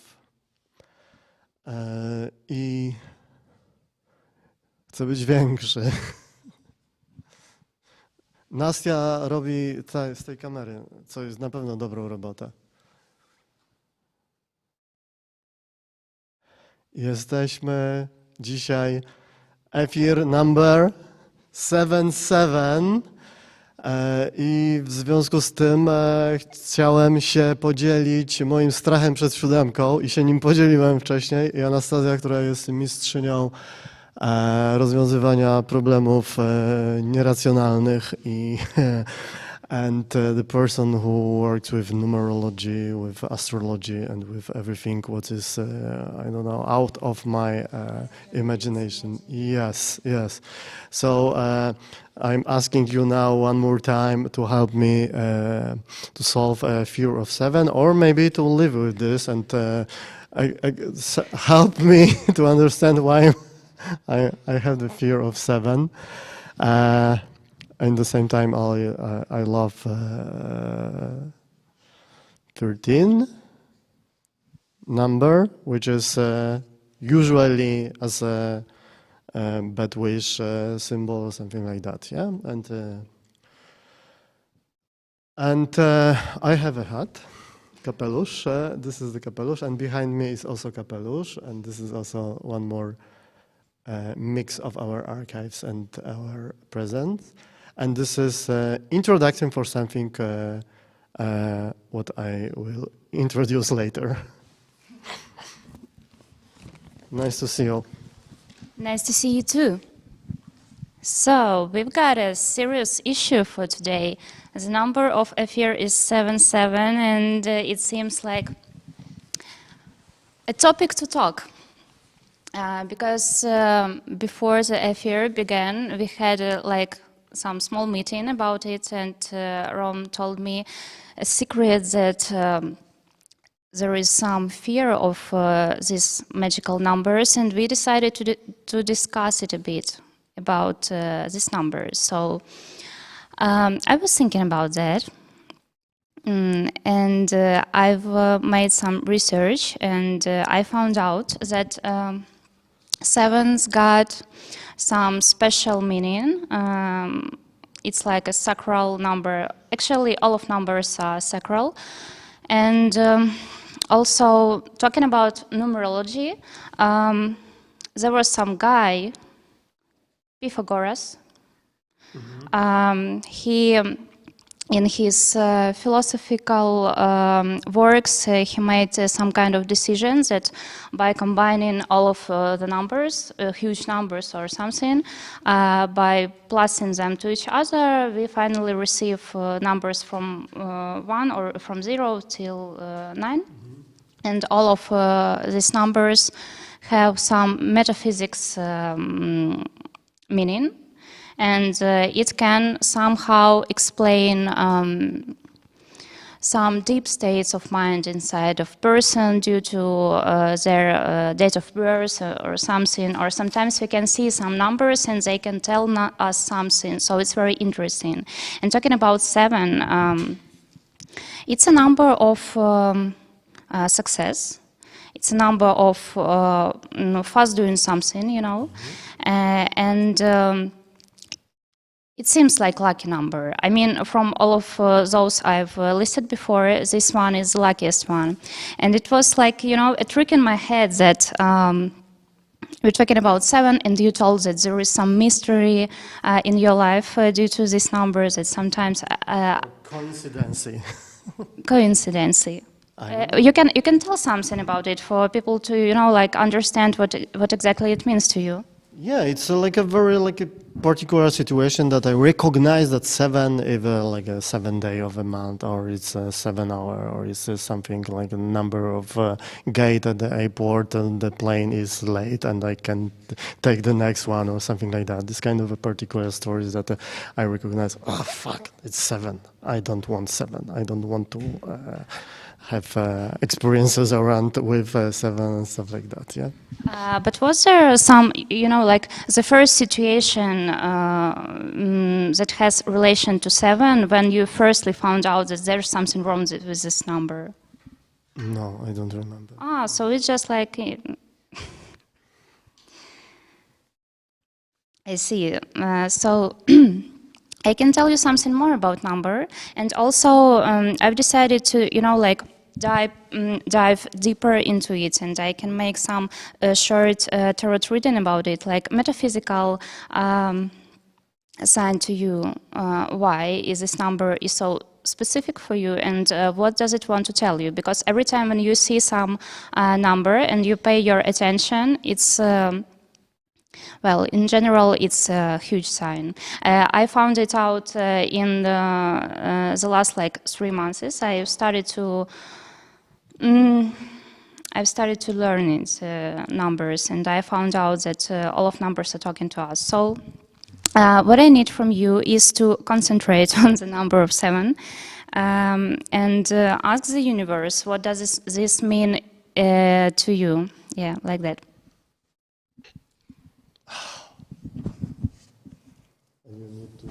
To say something? No, just to, yeah, you know, okay, like to do it. Do it. So, what does 7 means to Rome?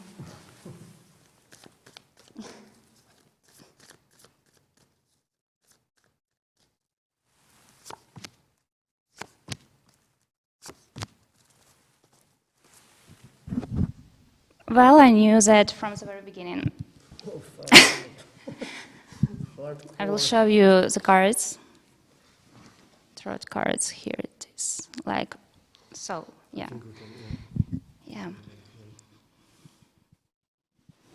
So, what do we see? As the devil in the center of my tarot reading. And it's all about communication. I will try to explain. So before our conversation, I've also made some, you know, like small tarot reading about our conversation and what should I, like what kind of information I should prepare for Rome. And I also saw some signs like similar to these cards that I see. And it's all about communication with people. So the meaning is what? When you like have any relation to this number, It's also about some people, about some communication, or maybe about some help from people. I mean, I might think that every time when something happens and you don't like this number, it's all about situations when you need to communicate with somebody, or when you need to give something to other people, share some information, and after that something goes wrong, and you like trying to hide away from that because it's not comfortable for you, because it this number appears and it may frustrate you. But it seems like you don't need to hide from that. Like you need to trust that process. And for example, I'd rather recommend you to take a chance. For example, the next time when you will have a trip to some country, for example, and there will be airport gate number 7. Don't go there. Yeah, try it. Try it. I mean, all right. Maybe it's some kind of toxic because I'm giving an advice. So it's not an advice. It's like my mind, my opinion. That you need to dive into that and understand the pattern. Why does it happen? Because every time when something triggers you, it means that. You probably need to look closer and look what it will give to you. And also, I was shaking some cards and seeing some hidden information. Sometimes I take the tarot deck and look into it to find some hidden signs. And I saw some information that there should be some, treasures for you while you will dive into it. So maybe this affair, number 77, will also be a treasure for you, like you were trying to avoid it. I mean, avoiding the idea of that number, and now, while processing this information, you will find something more. Don't escape that lesson of the university. Of the universe. Yeah, and universe is a university for human soul. And it's probably not only human, yeah. Yeah. And the devil in the middle of... devil... Say we are devils, why not? Every human can be... So, devil, the energy of devil, sometimes it can show some hidden fears. But sometimes when we can cope with that, we can get a lot of treasures of it, because this card, this arcana, 15 arcana, is also a card of huge money, huge possibilities, huge chances from the fortune, So if you won't be afraid, you can get a lot of luck, some crazy luck. Wow, so it's an amazing mix of context. This is what I'm afraid with 7, 7, 7, 7, and which is more about harmony, yeah, about something, and devil, which is more like a factor of changes, yeah, like mixing. The devil is about stream art. It's super opposite to harmony, That's what I mean. Like disbalance, and that's also the key. If we have this devil in the middle of today at here, I think it's something really complex. It's we have like a wow. Look closer. You look just like a devil right now. So I mean.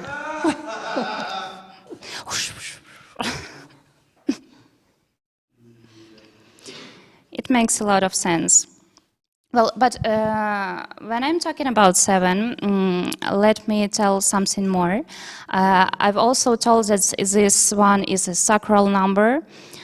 This number tells that higher spirits are talking to you and giving you blessing, and you like hiding from it. You're like reading it as a bad sign. But no, you should look deeply and closer to it.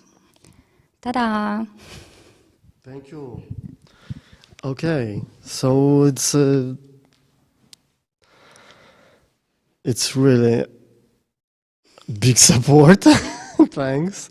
And it's really maybe a good moment of transition to more hot things, from fear to brave.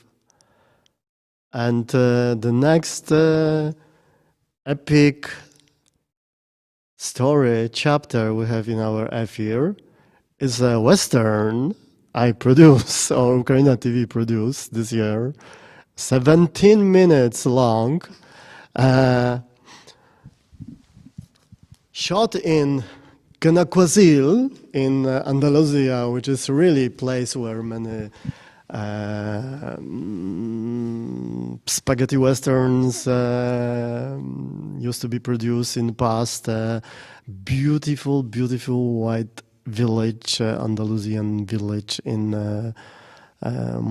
hidden in mountains, and this is also place where is a local art museum, and in this local art museum there are people who try to do something impossible in a way, working with locality and in the same time working with very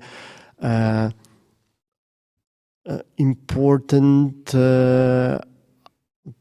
like new avant-garde discourses, producing kind of the transition between very local activities like making those kind of hats, for example, and global, very global contemporary art culture with a care about this locality, because it's something like it's searching for the something what you could call opposition to gentrification.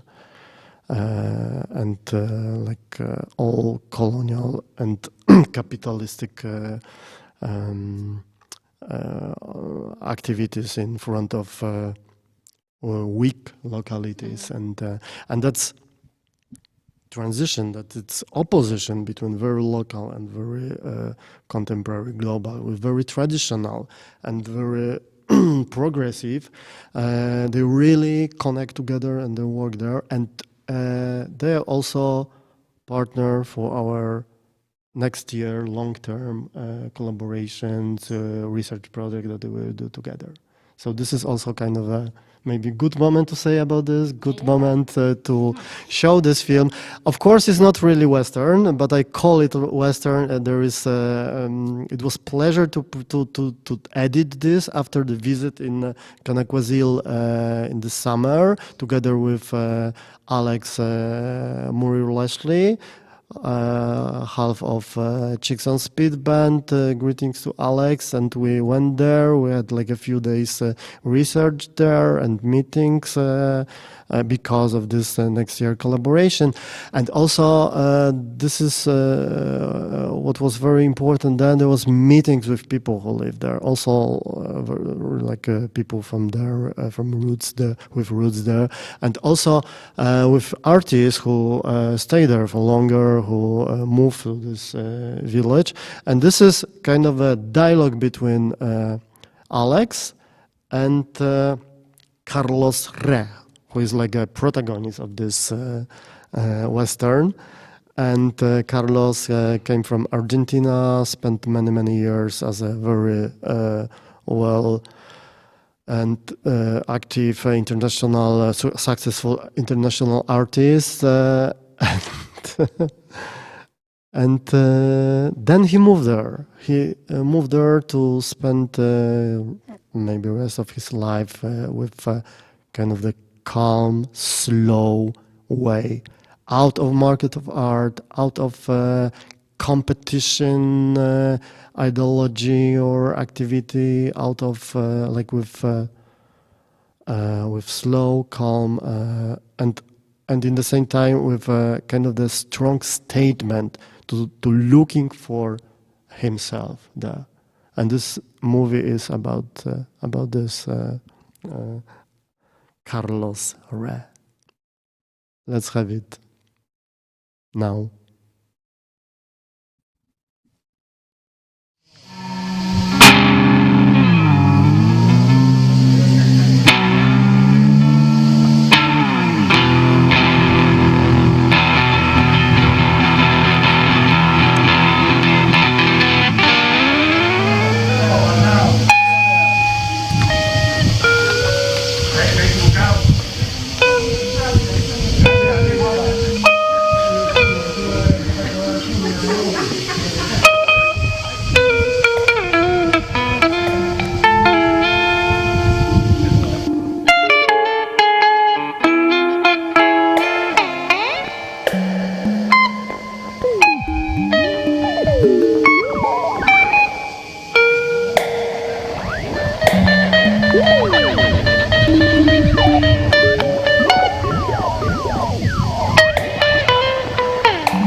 You understand what I mean? Yeah, the affirmative art market.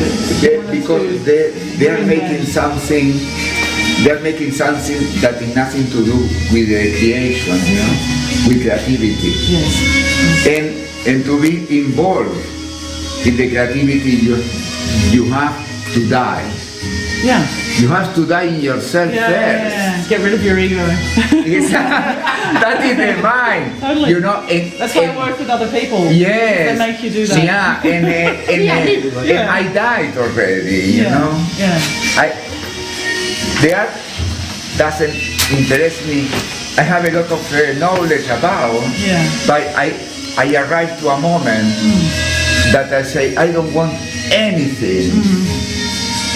You know, I want to walk in my own, and the world have to develop myself as a person.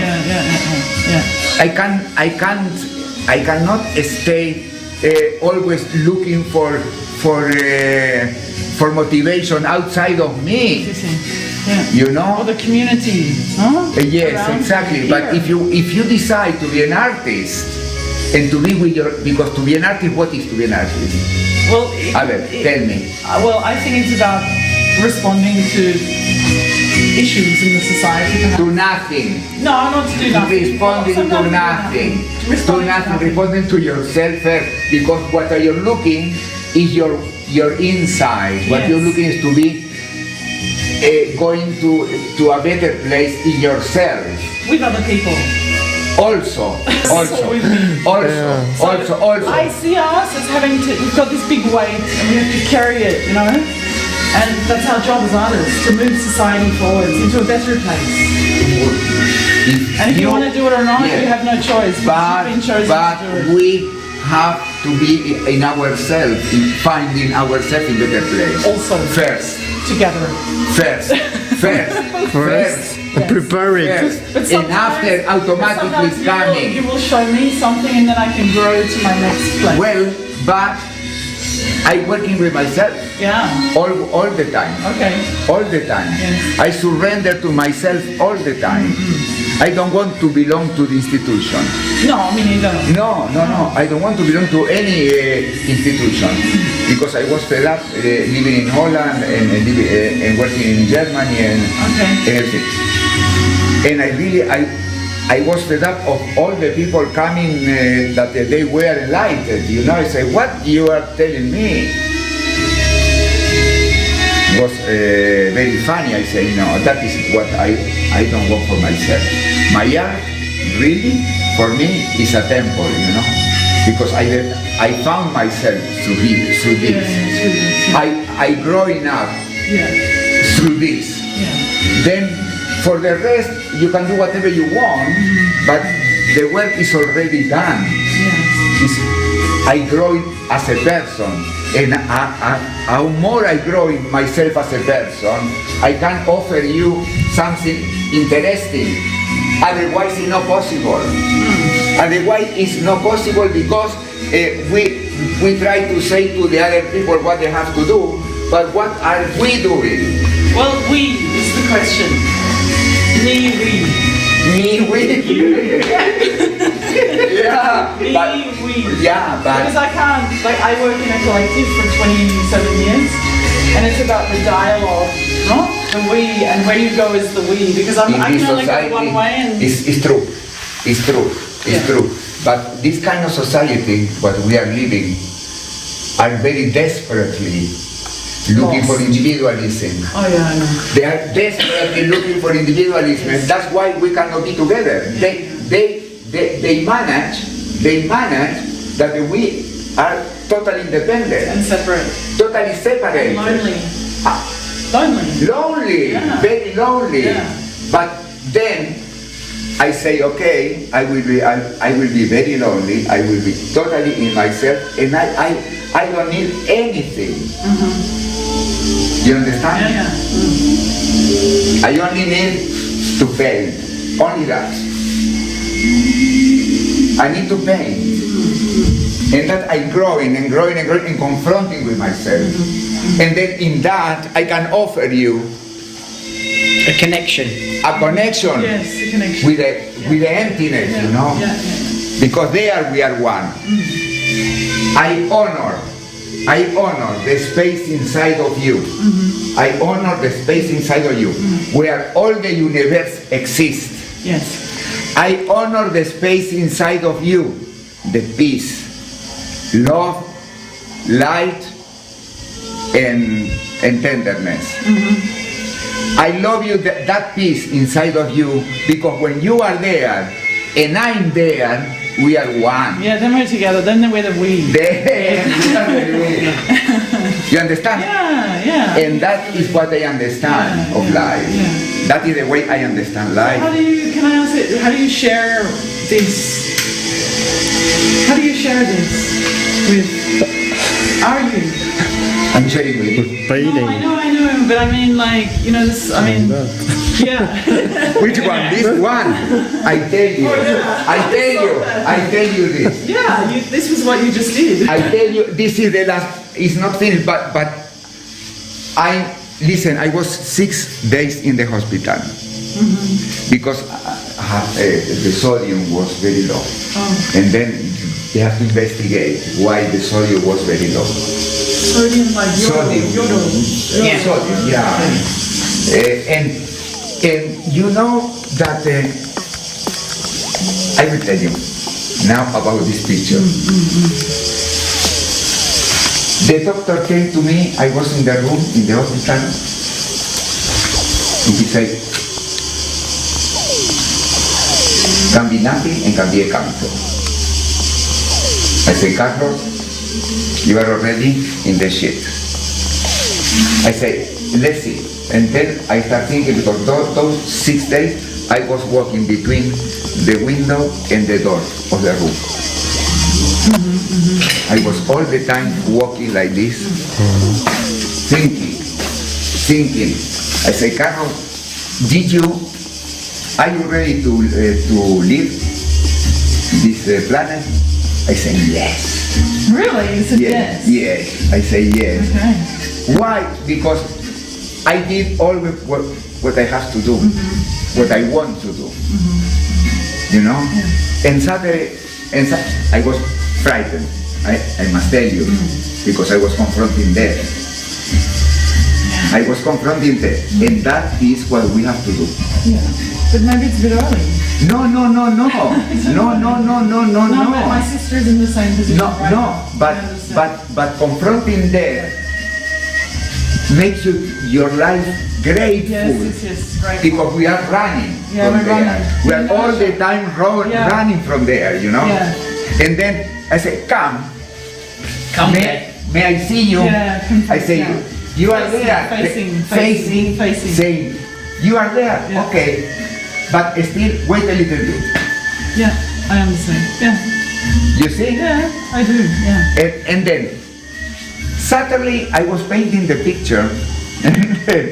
Saturday, I was painting the picture and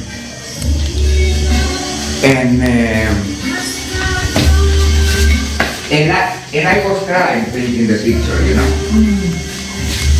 I was trying painting the picture because it was really yeah. When I was painting him, the doctor, no, is the messenger. Yes. Yeah, you can see it. My gosh. Yeah. He's the messenger. He's the messenger. But I was facing death, and then in the picture is called checkmate. Checkmate to the queen. Checkmate. Checkmate to the queen. Yeah. Because I say this to the death, you know. I say facing death. Yeah. You know, I was facing death, and I say checkmate to the queen. You understand? Yeah. And that is what helped me life and painting. Yeah. After we can talk, after we can do whatever we want, after we can go make exhibition, making whatever you want. But first is our own process that we create ourselves as a very strong person from inside. Yeah. And then all and only being you and me inside them, we are together. Yeah. Or making something. Or making something or nothing. And I'm sort of intrigued with these sort of materials. Yes, I find in those pieces of fabric, and I make it with the sewing machine. Yeah, those ones are all pieces. Are all pieces, and also those ones. And you use the sun as well. Do you use the heat of the sun here to inform your work? You know, like, are you painting outside or how? No. I always this and this and this. Because in your wonderful studio. Yes, and I'm already I already strong. The system absorbs everything, and we need to create free artists, you know? Yes. Totally free artists. The art is not a bottle of Coca-Cola. Oh. When you decide to be an artist, you are not producing anything. You are developing yourself in what you do. And then that is different. That is very different. I think. This is very cool photo. I think. I think. We have to create artists that they have to be involved. They have to go and live in the desert. They have to study. I said to the artists that came here, they go, well, did you study? Have you learned everything? Okay. Now put everything under your arm and go to the desert. Yeah. And be alone with yourself. Yeah, exactly. And start being the artist. The artist of creation. Whatever you do, doesn't matter, painting of whatever you do. But we have to do it. We have to make another kind of people. Yeah. Another kind of people. Another kind of people. Yeah. The system is not bad, but the system is create a lot of loneliness, you know, because the people are trying to find outside themselves, always looking for a stimulus outside themselves, all looking for distraction in everything. But instead of looking for relationships, so it's not just the relationship you have with yourself. Yeah, exactly. Because you can be in a relation with somebody else when you are not demanding anything from the other person. You are only giving. Yes, you have to give. But giving is coming from the heart, from your heart. But to start giving is to fill in all your emotional holes and be complete and in silence, and then you offer whatever you want. But it's the only way. But that is my purpose. You understand? I do. I didn't arrive. No, but maybe you never arrived. Maybe, but I think that is the way. That's why I got totally independent of us, you know. It's really beautiful. So, questions? Would you like to do a collaboration?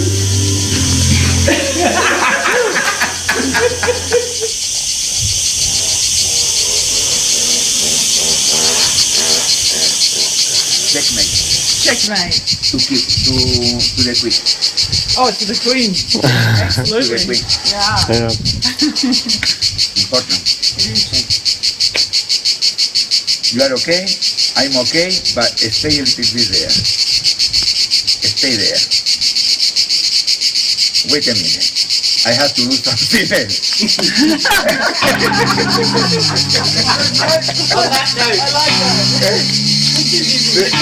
Wait a minute, I have to do something. I still have to do something.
на цьому космічному тілі. Вперед, не озираючись на темряву.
Yo, ja nie wiem czy mnie słychać.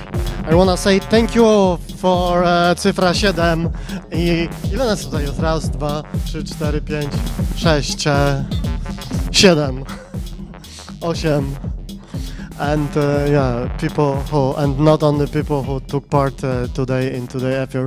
It was amazing, no fuck ups, and we also did some rituals with fuck ups and with mixing time and spaces one more time, and thanks to everybody. But this is what I want to say is that next week UKRAiNATV is in Rome, in Italy. We have lecture, we have workshops, and we will connect with one more time our studio here, with pop-up studio in Rome, Kabat University, it's like that. And is it working? Could you check, Nastia, please? It's jumping, the voice is okay, and is it, yeah, and I'm there, and here, and here, and here, and nice, and yeah, and so we will connect pop-up studio from there with our studio here, and probably also with guys in Collider, and because there is like a preparation of a new studio is amplifying, and Julia in VR chat, the famous mushrooms, which is sometimes back with us, and yeah, the poster and globalization, the poster for events in Rome in next week, and globalization as a ending chapter of our affair. And so maybe somebody want to say something, to say goodbye or not, and yeah, yeah. There is free mic. Free mic for saying goodbye. Yeah, all right. Don't go away. Don't go away. So we are in the process of saying goodbye. Goodbye. Bye-bye.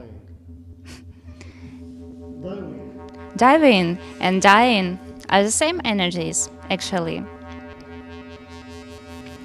Goodbye. Bye-bye.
Thank you.